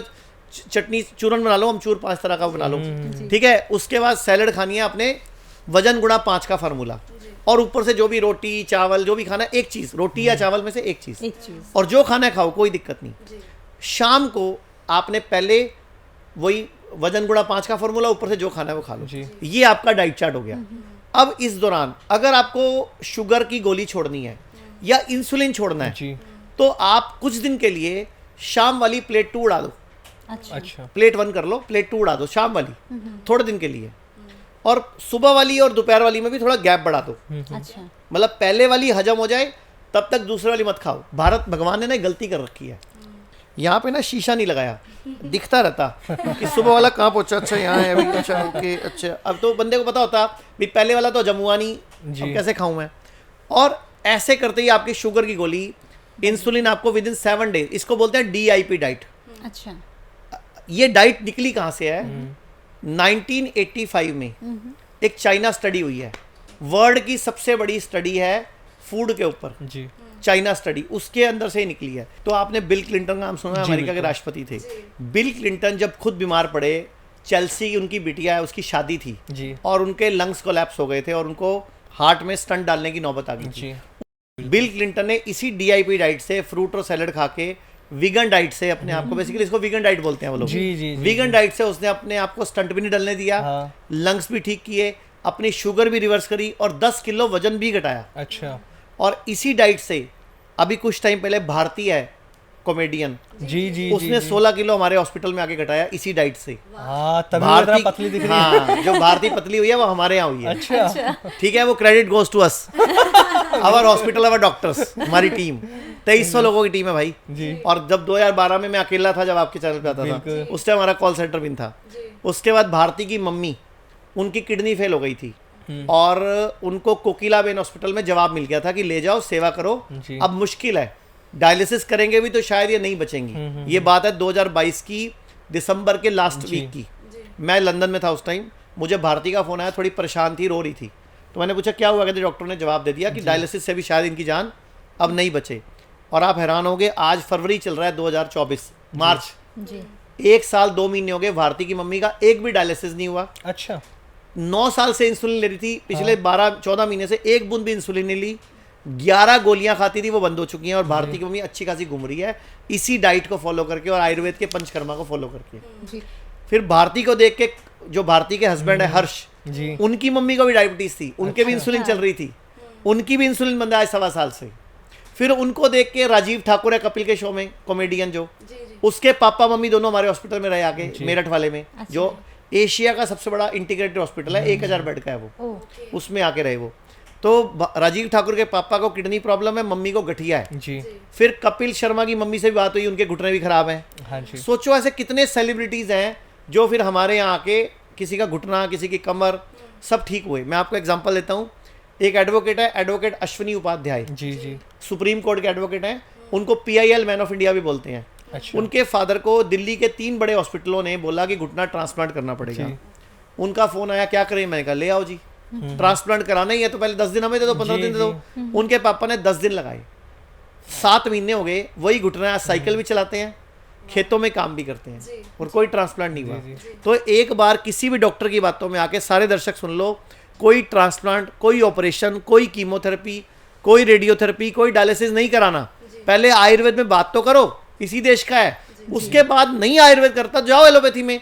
मैं एलोपैथी का विरोधी नहीं हूँ, हाँ जी हाँ जी बाकी एलोपैथी में कुछ है नहीं, जी, कोई जी, भी गोली बिना साइड इफेक्ट के नहीं है। जी कोई भी एलोपैथी में कोई चीज ही नहीं है जिसका साइड इफेक्ट ना हो। जी बुखार की गोली साइड इफेक्ट, दर्दों की गोली साइड इफेक्ट, हर चीज का साइड इफेक्ट है। मतलब मैंने आपको चैलेंज दिया है, अच्छा इस चैलेंज 1 हफ्ते तक ओपन रखूंगा मैं। आप 7 दिन तक रिसर्च करके, और दर्शकों के लिए भी ओपन है, चलो कि आप 7 दिन तक मुझे एक गोली का नाम बताओ with research paper, with proof कि ये बीमारी को ठीक करती है। एक भी गोली जो बताएगा, मैं 1 लाख रुपए देने को तैयार हूँ, आपको भी और पॉडकास्ट के सारे दर्शकों को भी। तो मतलब कहीं ना कहीं एलोपैथी की जो दवाइयाँ हम यूज करते हैं वो नुकसान कर रही हैं। बिल्कुल साइड इफेक्ट है। एलोपैथी सिर्फ टेम्परेरी यूज के लिए अच्छा है, अच्छा अच्छा लगातार नहीं खानी। जबकि महंगी शुगर वाले को महंगी बोलते हैं दवाइयाँ गोली लोग खाओ, खरीद रहे हैं। कब तक खाओ? जिंदगी भर खाओ। बीपी की गोली खाओ, कब तक खाओ? जिंदगी भर खाओ। थायराइड की गोली खाओ, कब तक खाओ? भगवान का नाम लेना भूल जाना, गोली खाना मत भूलना, क्योंकि खाली पेट खानी सुबह होती उठते ही बताया है। जाता अच्छा, है बीपी की सबसे आप गोली। बीमार डॉक्टर हैं। अच्छा, भारत की एवरेज एज 66 है, जी लेकिन डॉक्टर की भारत में एवरेज एज 59 है। अच्छा डॉक्टर ज्यादा मरते हैं उल्टा। मेरे पास डॉक्टरों के इंटरव्यू हैं, जिनको कैंसर हो गया हमने ठीक किया है, जिनको शुगर होगी हमारे यहाँ ठीक हुई है, जिनको बीपी हो गया हमारे यहाँ ठीक हुए हैं। सैकड़ों डॉक्टर्स के इंटरव्यू हमारे यहाँ। तो आचार्य जी, मैं जैसे कि आपने बताया कि आप हमारे हॉस्पिटल आइए, बाकी के लोगों के लिए बताया, तो ये जो आपका हॉस्पिटल है हिम्स, ये क्या है, इसके बारे में थोड़ा हमें बताएं। हॉस्पिटल का नाम है हिम्स, HIIMS, जैसे एम्स है ऐसे हिम्स है। हिम्स की फुल फॉर्म है hospital and institute of integrated medical sciences, जी यानी कि आयुर्वेद भी, नेचुरोपैथी भी, पंचकर्मा भी, होम्योपैथी भी, एलोपैथी भी, मतलब सारी पैथी एक साथ। पेशेंट ठीक होना चाहिए, जी जिस पैथी का जो यूज होता है वो करते हैं। अच्छा। लेकिन एलोपैथी का हम सिर्फ डायग्नोसिस यूज करते जी। हैं या इमरजेंसी में यूज करते हैं। बाकी हम आयुर्वेद से, नेचुरोपैथी से, पंचकर्मा से जी और होम्योपैथी से करते हैं। पंचकर्म का मतलब होता है वमन, विरेचन, शमन, शोधन, बस्ती, नस्यम और रक्त मोक्षण। मतलब उल्टी के द्वारा गंद निकालना, जी अच्छा पोटियों के द्वारा गंद निकालना, जी जी पसीने के द्वारा गंद निकालना, मतलब बॉडी की गंदगी निकालना पंचकर्म है। अच्छा वमन मतलब उल्टी, जी। विरेचन मतलब मल द्वार, अच्छा और स्नेहन मतलब पसीने के द्वारा। अच्छा तो हर तरह से हम बॉडी की गंदगी निकालते हैं। जी, आचार्य जी ऐसे माना जाता है कि जो आयुर्वेद का जो प्रोसेस है वो बहुत ही ज्यादा स्लो होता है और लोग आजकल इंस्टेंट इलाज चाहते हैं। ये जो तो अंग्रेजों ने 150 साल लगाए ना, ये इसी चीज पे लगाए। उन्होंने ये बोल दिया स्लो है, स्लो है, स्लो है। अब मैं आपसे पूछता हूँ, भारती की मम्मी को डॉक्टर ने जवाब दे दिया था, मेरे यहाँ तो सिर्फ 2 महीने रही ना, जी आज 14 महीने हो गए, एक भी डायलिसिस नहीं हुआ, एक बूंद भी इंसुलिन नहीं चला। कहाँ से स्लो है? वो 9 साल से इंसुलिन ले रही थी और बदले में इंसुलिन और गोलियों ने क्या दिया? Kidney fail. जी अच्छा, मोदी जी हैं, हाँ मोदी जी के छोटे भाई का नाम है प्रहलाद मोदी। जी प्रहलाद मोदी जी हमारे यहाँ 14 दिन रहे। अच्छा अब उनसे पूछो जाके हमारे यहाँ 14 दिन में क्या फायदा हुआ? उनकी गोलियां कम हुई, उनके डायलिसिस कम हुए, उनका वो चल नहीं पाते थे, सांस फूल जाती थी। हमने उनको ऊपर का कमरा दिया, उनसे चढ़ा नहीं गया, जी लेकिन 7 दिन बाद वो पूरे हॉस्पिटल के 2 चक्कर और ऊपर भी चढ़ने लग गए, दिन में 5-6 बार। अच्छा, एग्जाम्पल और देता हूँ, उदयपुर के सांसद हैं अर्जुन लाल मीणा जी, उनके हफ्ते में 2 डायलिसिस होते थे। वो संन्यास लेने की सोच रहे थे, इलेक्शन नहीं लड़ूंगा, जी लेकिन आज से 1.5 साल पहले हमारे यहाँ उन्होंने 14 दिन लगाए थे। आज 1.5 साल हो गया, दोबारा इलेक्शन लड़ने की प्लानिंग कर रहे हैं। अच्छा। दोबारा से पूरे जोश में। जो हफ्ते में 2 डायलिसिस होते थे, अभी उनका 10-12 दिन में एक होता है। अच्छा अगर वो दोबारा आ जाए, हम वो भी बंद करा दें, जी लेकिन वो दोबारा आए नहीं, टाइम नहीं है। आचार्य मनीष जी, देखिए आपकी अगर मैं बात करूं तो तकरीबन 15 से 20 साल से ज़्यादा आपको भी हो गए आयुर्वेद के क्षेत्र में कार्य करते हुए, लोगों की मदद करते हुए। आचार्य मनीष की सेहत का राज क्या है? सबसे मेरी पहले सेहत का यही राज जानते क्या हैं है? आज। आपको मेरी सेहत ठीक लग रही है? मतलब एक second fine. इस एज में अगर मैं बात करूँ, शायद एज में पूछ ही लेता हूँ। मेरी एज अभी 50 चल रही है, 49 हो चुकी है, देखिए, 50 या चल रहा है। अब 50 कोई कह नहीं सकता कि आप 49 नहीं, मेरे बाल बूल थोड़े कम हैं, उड़ गए बीच में। मुझे लग बोलते ट्रांसप्लांट करा ले, विग लगा ले। मैं कहता हूँ यार जो रियलिटी है वो Natural रियलिटी है ना, Natural. मुझे क्यों छेड़ाखानी तो करनी इतना है? फिट कैसे हैं आप? मैं सच बताऊं तो मैं इस फील्ड में बाई चांस आया था। अच्छा। मैं 1992 में, मुझे याद है, मेरा वजन था 31 किलो अच्छा। और 1995 में मेरा वजन था 39 किलो। जी। मैं अपने पूरे घर का सबसे बीमार बच्चा था। मतलब मेरे ताया चाचा मिला के हम 10 जी। भाई बहन हाँ हैं, जी। कजन्स। तो 10 के 10 में सबसे बीमार मैं था। मैं हर 3 महीने में, 6 महीने में जॉन्डिस हो जाता था, कभी निमोनिया, कभी बुखार, कभी वायरल में बीमार हो गया था। इवन कि 1994 में मैं आत्महत्या करने चला गया था। जी। मैं ट्रेन की पटरी पर लेट गया था जाके मरने के लिए। तबीयत खराब की वजह से। हाँ, मैं कोई गर्लफ्रेंड नहीं थी। बीमार रहता था, कमजोर था। अब हंसने के लिए कपिल को कहाँ से लाऊं भाई? तो कहने का मतलब यह, बीमार था, तकलीफ में था, तो मैं परेशान हो गया, हरिद्वार चला गया। जी। और हरिद्वार में एक गंगा के पास लक्सर एक शहर है, जी। वहां जाके मैं पटरियों पे लेट गया और ट्रेन आने वाली थी। तो एक साधु आया, कहता इस पटरी पे नहीं आएगी, इस पटरी पे आएगी। मतलब मुझे हैरानी हुई कि सही साधु ने रास्ता ये नहीं कहा दिखाया। क्यों मर रहा है, तू बच जा। मतलब साधु ने ये नहीं कहा इस पे नहीं आएगी, इस पे आएगी। मैं उठ के खड़ा हो गया, लेकिन उस पटरी पे थोड़ी गंदगी पड़ी थी, तो मैं साइड पे बैठ गया। इतने में ट्रेन आके चली भी गई, उसी पटरी पे आई जी, जी। जिसमें मैं लेटा हुआ था। हाँ। अच्छा, मैंने साधु ढूंढा, मुझे मिला भी नहीं। तो मुझे लगा इसने क्यों कहा मुझे आके, और ये भी कहा कि इस पे नहीं, इस पे आएगी। कहने का मतलब शायद मुझे बचाना चाहता था। जी, जी, तो मैंने कहा दोबारा से लड़ाई लड़ते हैं। तो मेरे मौसा जी आयुर्वेदिक डॉक्टर थे, श्री गंगानगर राजस्थान में। मैं सहारनपुर का हूँ, अच्छा। अभी चंडीगढ़ रहता हूँ पिछले 12 साल से। तो सहारनपुर से मैं गंगानगर गया मेरे मौसा जी का अपना इलाज कराने। उन्होंने बोला तेरी छुट्टियां होंगी, ग्रेजुएशन कंप्लीट हो गई है 95 में, तू मेरे पास आ जा। उस टाइम मैं रोटरैक क्लब सहारनपुर चलता था, उसका प्रेसिडेंट था। तो मैंने सब कुछ छोड़ छाड़ के गंगानगर चला गया। 3 महीने में मेरा 12 किलो वेट बढ़ गया आयुर्वेद की मदद से। आयुर्वेद। और वहां मुझे पहली बार समझ आया कि आयुर्वेद में शक्ति है। और हुआ क्या, जब मैं मौसा जी के पास गया, मेरे जाने से 1 हफ्ता पहले ही मौसा जी को भी हार्ट अटैक पड़ा था। अच्छा। और उनको डॉक्टर ने बाईपास सर्जरी बताया था। उन्होंने खुद को 2 महीने मेहनत करके अपने आप को हार्ट अटैक फ्री किया, मतलब रिवर्सिंग करी अपने आयुर्वेद से। और प्लस मेरा भी इलाज किया। मेरी मौसी ने मेरे को पिनिया बना के खिलाई, जड़ी बूटियां खाई मैंने। जी, जी, जी। 3 महीने में मेरा काया पलट हो गया, 12 किलो वेट बढ़ गया। मेरे बाइसेप्स, बाइसेप्स, ट्राइसेप्स, मैंने बॉडी बिल्डिंग वीक शुरू कर दी वहाँ पे। और फर्स्ट टाइम मेरी गर्लफ्रेंड भी बनी वहाँ पे। खैर मेरी वाइफ ना देखे इस प्रोग्राम को। तो कहने का मतलब यह, हंसने के लिए बोल रहा था। नहीं, अब तो खैर मेरी शादी को भी 24 साल हो गए, वाइफ कुछ नहीं कहेगी। तो कहने का मतलब यह है कि वहाँ मुझे आयुर्वेद समझ आया। तो मेरे मौसा जी ने बोला कि तू यही फील्ड क्यों नहीं चुन लेता। हाँ, हाँ। और मेरी फर्स्ट सैलरी उस टाइम 800 रुपये थी। अच्छा। मैंने वहीं उनके पास काम करना शुरू किया। और आप हैरान हो जाओगे, वहाँ से 2000 तक मैं उनके पास काम करा। 2001 में मैं अबोहर, 1998 में मैंने अबोहर जगह एक पंजाब में, जी। पाकिस्तान बॉर्डर के पास अबोहर है, वहाँ पे मैंने पहला हेल्थ क्लब शुरू किया फर्स्ट टाइम। उसके बाद धीरे धीरे धीरे 2012 में जी। मैंने पूरी तरह अपने आप को आयुर्वेद को समर्पित कर दिया। अच्छा। आज पूरे भारत में हमारे 85 क्लिनिक्स हैं और 40 हॉस्पिटल्स हैं, जिसमें एक हॉस्पिटल तो एशिया का सबसे बड़ा इंटीग्रेटेड हॉस्पिटल है, जो मेरठ वाला 25 एकड़ का है। जी। बहुत सुंदर है, 5 स्टार है पूरा। अच्छा। और हम 5 स्टार हॉस्पिटल में जो रेट्स लेते हैं वो 3 स्टार वाले लेते हैं। अच्छा। तो 4 बड़े हॉस्पिटल है। लखनऊ में 100 बेड का है, जी। मुंबई में 150 बेड का है, चंडीगढ़ में 100 बेड का है, और ये वाला 1000 बेड का है, जिसमें अभी 350 ऑपरेशनल है। इसके अलावा 36 हॉस्पिटल छोटे हैं, जैसे पटना, कलकत्ता, अहमदाबाद, वडोदरा, अंबाला, सोनीपत, जी। ऐसे कानपुर, इलाहाबाद, छोटे छोटे हॉस्पिटल्स हैं ये, चंडीगढ़। जी। और 80-85 क्लिनिक्स हैं सब जगह। अब हम kidney fail, liver fail, cancer, जी। हार्ट प्रॉब्लम, सिर्फ इन्हीं पे काम करते हैं। तो एक ऐसा आदमी जो खुद बीमार रहता था, आज पूरे हॉस्पिटल्स की चेन चला रहा है, तो ये मेरे लिए भी गर्व की बात है। जी सर, अभी आपने एक बात कही कि आपकी जो बीमारी थी आपने उसको रिवर्स किया। और जब हम बात करते हैं तो एक ऑथर हैं, बाहर की ऑथर है लुई एल हे, उन्होंने भी अपना कैंसर रिवर्स किया था। तो क्या उन्होंने तो मेडिटेशन के द्वारा किया था, क्या आयुर्वेद के द्वारा संभव है कि बीमारियों को रिवर्स किया जा सके?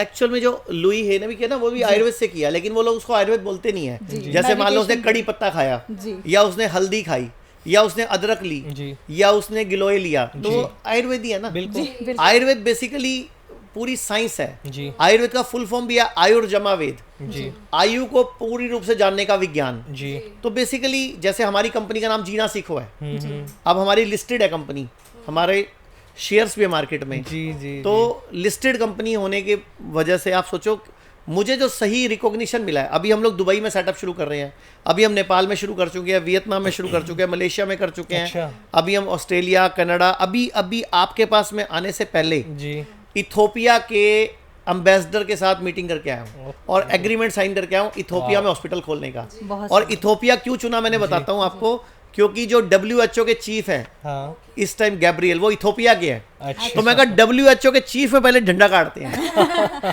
इसीलिए इथोपिया में एग्रीमेंट। अभी आपके यहाँ मैं सीधा वहीं से आया हूँ, अच्छा यहीं पास में ही वेस्टमी का ऑफिस है, जी जी ये आपके नोएडा में ही, तो वहां से ही मैं आपके नोएडा ऑफिस में आया हूँ। अच्छा। चलिए बिल्कुल आप हमारे पास आए, बहुत सारी बातें देखिए लगातार चल रही हैं आचार्य जी। अभी थोड़ी देर पहले पीसीओडी को लेकर आपने कुछ बताया था, पीसीओडी से जुड़ा हुआ एक और सवाल मैं महिलाओं के ऊपर ही लेना चाहता हूँ। आज की डेट में आईवीएफ बहुत ज़्यादा ट्रेंड कर रहा है, जो महिला कंसीव नहीं कर पाती है तो उनको कहा जाता है कि आप आईवीएफ का सहारा लीजिए। तो जो होने वाला बच्चा रहता है वो कितना ज़्यादा स्वस्थ होता है? क्या आईवीएफ के बिना आयुर्वेद में कुछ ऐसा है कि जो कंसीव इजीली किया जा सके? सर इसमें मैं एक चीज़ ऐड और करना जी। चाहूँगी। आज के टाइम पर ये और हो रहा है, लोग बोल रहे हैं कि अगर आप प्रेगनेंसी अभी नहीं करना चाहते तो अपने एग्स फ्रीज करा लीजिए, बाद में आप कंसीव कर पाएंगे। तो क्या ये ठीक है या नहीं है? ये दोनों चीज़ें बिल्कुल गलत हैं, दुनिया जान के साइड इफेक्ट हैं। फीमेल की लाइफ भी हेल बनती है।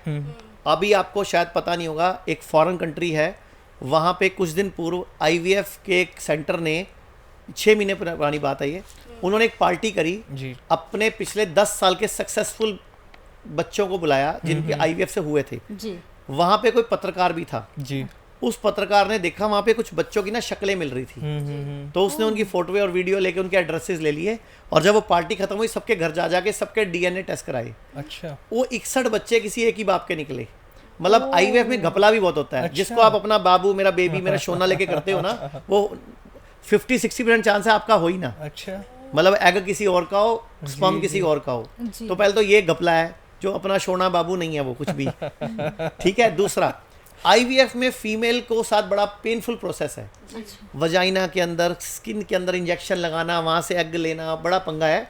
फीमेल्स को बड़ी प्रॉब्लम्स आती है, ईचिंग होती है, वजाइनल डिस्चार्ज शुरू हो जाते हैं। उसके बाद कई लोगों को सर्विक्स कैंसर भी हुआ है बाद जी में। जी तो आईवीएफ की जगह आयुर्वेद में एक प्रोग्रामिंग है गर्भ शुद्धि। जी जी गर्भ शुद्धि के द्वारा आर्तव शोधन किया जाता है, जी उदरवस्ती की जाती है, पहले गर्भ को मजबूत किया जाता है। मैं कहता हूँ बच्चा पैदा करना प्लानिंग से करना चाहिए। तो आईवीएफ की जगह आयुर्वेद में बोलते हैं गर्भ शुद्धि, जी फिर बोलते हैं गर्भ संस्कार, जी। और गर्भ शुद्धि से भी पहले आता है गर्भ शुद्धि के बाद आता है गर्भ धारण, जी फिर आता है बाल संस्कार। 4 स्टेप है। जी पहले गर्भ शुद्धि, जी जी फिर गर्भ धारण, गर्भधारण, फिर आता है गर्भ संस्कार, संस्कार, फिर आता है बाल बाल संस्कार। संस्कार। 4 स्टेप्स हैं, आयुर्वेद में संभव है, जी। हम लोग भी करते हैं। जी। हमारे पास सैकड़ों बच्चे, उनकी फोटोज हैं, हमारे पास खूब सारी टोकरियां आती हैं, और हमारा तो बिल भी बहुत कम है। अच्छा मतलब हमारे घर पे बहुत थोड़े दिन बाद टोकरी आती है मेरे घर पे कि फलाने के कंसीविंग हो हाँ गई, जी। फलाने के 10 साल बाद हुआ, 5। हमें बड़ा मजा आता है, अच्छा लगता है। और हम लोग वो लोगों को बोलते हैं हमें कोई मिठाई मत भेजा करो, जी। फ्रूट्स के टोकरे आते हैं इसलिए, अच्छा क्योंकि मिठाई हम मना करते हैं। क्योंकि मेरे को आज तक समझ नहीं आया कि गाय वैसी नजर तो कहीं आती नहीं, लेकिन दिवाली पे, होली पे मिठाइयाँ बिके जा रही इतनी कहाँ से हैं, बन चॉकलेट जाती बिक है? रही है, कहाँ से आ रहा है? तो नकली दूध है, जी। इसलिए हम लोगों को बोलते हैं मिठाई भेज देना। अच्छा, फिर लोग एक सवाल पूछ लेते हैं कि इनमें भी तो स्प्रे है, इस पे भी तो टीके लगे हुए हैं। तो भैया आप जब घर में फल लाते हो, सब्जी लाते हो, एक बाल्टी पानी की भरो, उसमें थोड़ा नमक डाल के छोड़ दो, और उसमें सब्जियों को भीगे रहने दो 4 घंटे, क्या दिक्कत है? ताकि उनके ऊपर का केमिकल उतर जाए। रेगुलर प्रोसेस करती है। हाँ, तो ये जरूरी है। थोड़ा मीठा सोडा डाल दो, जी। सारा केमिकल उतर जाता है। और इतने कोई, देखो एक बात बताओ, आपका बच्चे की हाइट बढ़ रही हो, आप उसको हाइट बढ़ाने का टीका लगाओगे? नहीं तो जो लौकी अपने आप बड़ी हो जाती है उसको कोई किसान भी टीका नहीं लगाता। जी कई लोग बोलते हैं लौकी को टीका लगता है, पेठे को टीका लगता है, जी। ऐसा कुछ नहीं हाँ, ये है। मिथ बहुत ज्यादा जो है। बेचारी बेल कमजोर रह जाती है उसको टीका लगाते हैं। जी फिर ऐसे लोग गाय भैंसों को भी टीके लगते हैं, उनका भी दूध मत पियो। जी अच्छा, मुर्गी अच्छा, मैं आप एक सवाल पूछता हूँ कि देसी अंडा और फार्मी अंडा में क्या फर्क होता है? कलर ही चेंज है बस। हाँ जी, देसी अंडा फार्मी अंडा क्या फर्क होता है? पता नहीं सर, कलर ही चेंज नजर आता है हमें तो। फार्मी अंडा इंजेक्शन के थ्रू जल्दी मुर्गी, एक दिन में एक नॉर्मल अंडे से ज्यादा वो एक या मुर्गी से अंडे देसी करवाए मुर्गी जाते का हैं। ऐसा कुछ होता होगा। देसी कहते हैं कि वो नेचुरल प्रोसेस है, उसमें इंजेक्शन होती है, उसमें देसी अंडा मुर्गा मुर्गी के मिलन से पैदा होता है, नेचुरल है। जैसे हम पैदा होते हैं बच्चे, और वो मुर्गी साल में 12-15 अंडे देती है बस। देसी मुर्गी होती है वो साल में 12-15 बार ही अंडा देती है, और वो नेचुरल अंडा होता है, नॉर्मल अंडा मुर्गा मुर्गी के मिलन से पैदा होता है, और उसमें बच्चा भी निकलता है। फार्मी अंडा क्या होता है, वो जो मुर्गी होती है वो मुर्गी और मुर्गा दोनों ही नहीं होती। पहली बात तो वो उस मुर्गी ने कभी मुर्गे की शक्ल भी नहीं देखी होती। वो सिर्फ कुछ ऐसी डाइट खाती है, कुछ ऐसे उसको इंजेक्शंस दिए जाते हैं, कुछ ऐसा फीड दिया जाता है कि वो एक साल में 300 अंडे देती है।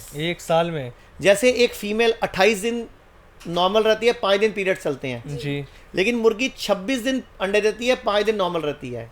यानी कि मुर्गी में ये तो वही साइकिल उल्टा कर दिया जाता है ड्यू टू हार्मोन्स, और वो मुर्गी पूरा साल अंडे देती रहती है, और एक साल में अंडे दे दे के कंडम हो जाती है, और उस मुर्गी ने कभी मुर्गा देखा भी नहीं जी। तो जो एग है वो क्या है, वो वो मुर्गी का मेंस्ट्रुअल वेस्ट है जी। अब वो मेंस्ट्रुअल के रूप में आ रहा है, वो मेंसिस है वो एक तरह से मुर्गी का, वो हमें हेल्थ दे देगा।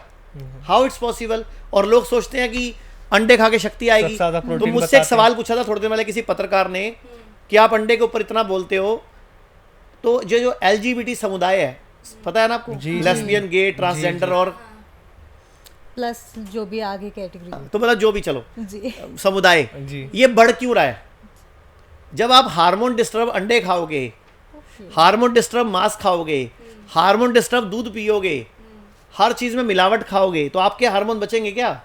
तो हिलते डुलते बच्चे पैदा हो जाते हैं फिर घर में, फिर वो लड़के पसंद करते हैं, लड़कियां लड़कियों को पसंद करती हैं। तो ये भैया संडे हो या मंडे कभी ना खाओ अंडे, और कभी भी नॉनवेज नहीं खाना। और मैं आपसे पूछता हूँ कि जो आप नॉनवेज खाते हैं लोग, वो अंडा मुर्गा होता है कि मुर्गी होती है? ना वो मुर्गा होता है ना वो मुर्गी होती है, वो दोनों के बीच का होता है, क्योंकि ना वो सेक्स कर पाता है ना वो अंडे दे पाता है, वो सिर्फ मांस के लिए पैदा किया जाता है। और उसको सिर्फ और सिर्फ केमिकल से बड़ा करते हैं। एक सिंपल मुर्गी का बच्चा यहाँ खड़ा कर दो, वहां भाग जाएगा आधे सेकंड में, और वो वाले से चला ही नहीं जाता बेचारे से, वो सिर्फ मांस दे रहा है। अब आप बताओ आपको हेल्थ कैसे दे देगा? बिल्कुल। तो इसलिए नॉनवेज, अंडा ये बिल्कुल नहीं खाना। और जो भी चीज़ जानवर से आती है, मैं तो हाथ जोड़ के बोलूँगा सब छोड़ दो। दूध छोड़ दो, दही छोड़ दो, पनीर छोड़ दो। हाँ, पनीर इस दुनिया की सबसे खराब वस्तु है। अच्छा, दुनिया में अगर खाने के लिए सबसे गंदी कोई चीज़ है तो पनीर है। ऐसा क्यों?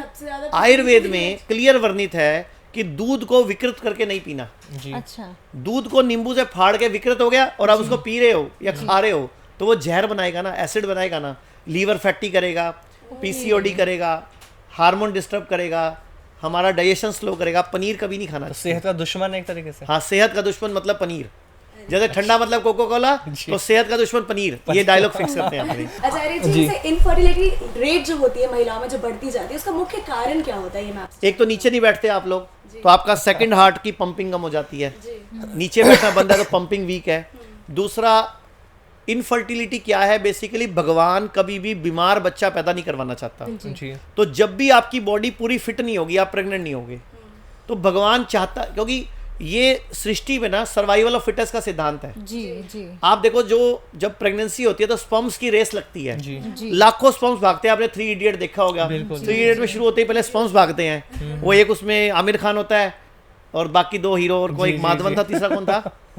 वो स्पर्म्स में पहचाना है इस बार कि कौन सा है। वो पहले रेस लगती है, श्रवण, ठीक है? तो रेस लगती है, तो उस रेस में से कोई एक जीतता है। और ऐसे एग्स भी खूब सारे होते हैं लेकिन कोई एक जीतता है। तो फिटेस्ट, सर्वाइवल ऑफ फिटेस्ट का सिद्धांत है। जंगल में भी वही जीतता है जो जिंदा रहता है, जो लड़ाई में जीतता है।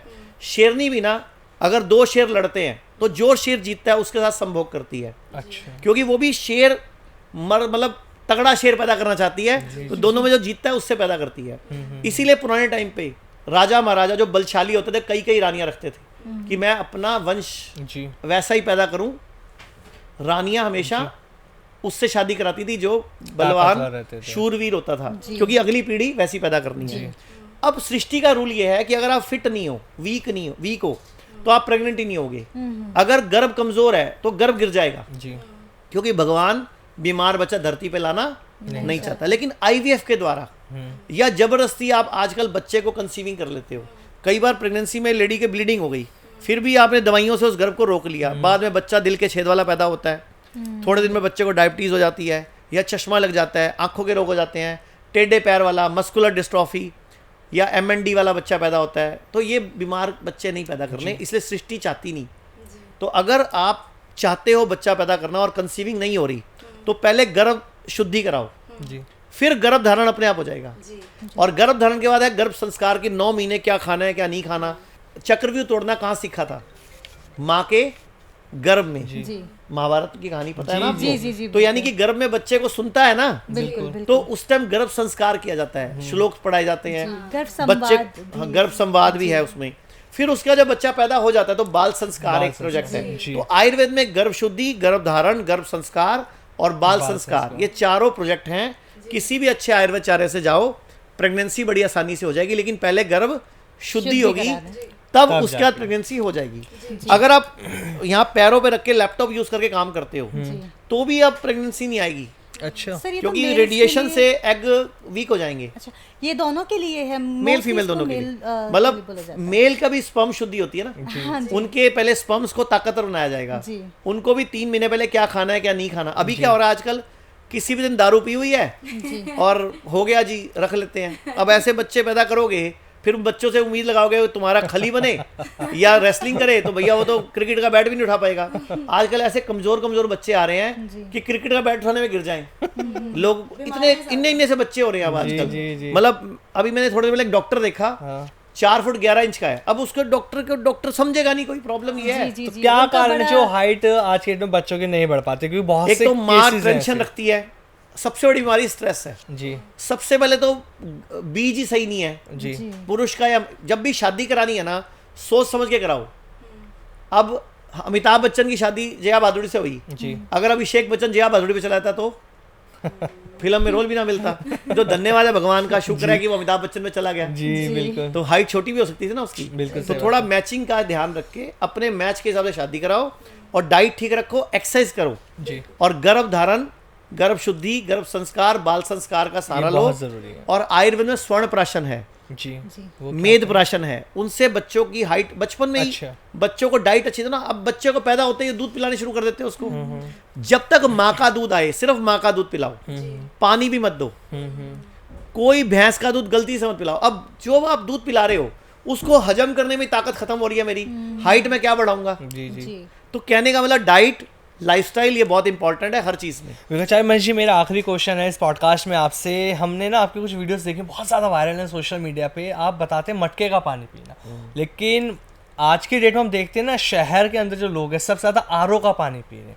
तो आरओ का पानी हमें क्यों नहीं पीना चाहिए, और मटके के पानी के क्या फ़ायदे हैं? देखो, मटका बनता है मिट्टी से, जी, और मिट्टी भी धरती से आती है। धरती को बोलते हैं जननी। जी, तो जननी के अंदर रखा हुआ पानी अमृत है, जी, आरओ के अंदर रखा हुआ पानी जहर है। जी, आरओ का मतलब है रिवर्स ऑस्मोसिस, जी, यानी कि उसने आपके मिनरल भी छीन लिए। मतलब ऐसा पानी जो आपकी एनर्जी ले लेगा तो वो जहर है, बिल्कुल। एक ऐसा पानी जो आपको एनर्जी दे देगा वो अमृत है। जी, तो आरओ का पानी नहीं पीना चाहिए, आपको मटके का पानी पीना चाहिए। जी और आपको मैं पानी बोल देता हूँ, एक काम करो, अगर आपको आरओ का पीना भी है तो आरओ का पानी मटके में भर मटके लो, में। और उसमें इतनी बड़ी एक कॉपर की प्लेट या कॉपर का गिलास या कॉपर का लोटा डाल दो, अच्छा, एक चांदी का सिक्का डाल दो, जी, एक रुद्राक्ष डाल दो, अच्छा, और उस पानी को पहले 12 घंटे पड़े रहने दो। जी फिर एक कांच के बर्तन में उसको शिफ्ट कर लो, जी, अच्छा और उसमें एक बड़ा टुकड़ा सेब या बड़ा टुकड़ा खीरा बिना छिलक उतारे, अच्छा, 2-4 पत्ते पुदीना, धनिया, गाजर का टुकड़ा, अदरक का टुकड़ा और एक आंवले का टुकड़ा डाल दो, और उसको 12 घंटे पड़ रहने दो। फिर उस पानी को पियो, वो अमृत बन जाएगा। अच्छा, एल्कलाइन वाटर, जी, जी, जीवित वाटर, वो बन जाएगा, जीवन देने वाला, कैंसर को भी हरा सकता है वो पानी। जी तो आचार्य जी, अब वक्त लगभग हो चला बिल्कुल, है इस क्योंकि ये episode पॉडकास्ट में आज हमने बहुत सारी बातें कर ली हैं। मैंने आचार्य भी एक मनीष साथ जी 2 से- देवियों और एक देव का साथ पॉडकास्ट पहली बार किया है। मैंने अभी तक इससे पहले भारती का एक पॉडकास्ट किया था, भारती और हर्ष बैठे थे। पहली बार मैंने 3 लोगों को एक साथ फेस किया है। सर तो इसके आपको साथ कैसा ही- लगा ये मुझे podcast बहुत में? अच्छा लगा, थैंक यू। अपने व्यूवर्स के लिए क्या कहेंगे जो इस पॉडकास्ट को देख रहे हैं? मैं ये बोलूंगा, इस चैनल को सब्सक्राइब करो, इस वीडियो को शेयर करो, इस चैनल पे वीडियो बढ़ने चाहिए, क्योंकि ये तीनों दिल से लगे हुए हैं और दिल से चाहते हैं लोगों को सही जानकारी सही नॉलेज घर घर तक पहुंचे। मैं ये पॉडकास्ट को जी। अपने सारे सोशल मीडिया चैनल्स पे भी डालूंगा। बिल्कुल यही प्यार हमें चाहिए आचार्य मनीष जी से भी और आप सभी से भी। तो ये पॉडकास्ट कैसा लगा आप ज़रूर कमेंट करके बताएं। अगले पॉडकास्ट में फिर आप सभी से हम मिलेंगे नए मेहमान के साथ। आचार्य मनीष जी बहुत धन्यवाद आपका, हमारे साथ जुड़े, अपना कीमती वक्त आपने हमें दिया धन्यवाद है। जी, धन्यवाद। धन्यवाद। AAA। तो ये ट्रिपल ए पॉडकास्ट जैसा आचार्य मनीष जी ने कहा, तो अगले पॉडकास्ट में फिर आप सभी से मिलेंगे। तब तक के लिए धन्यवाद।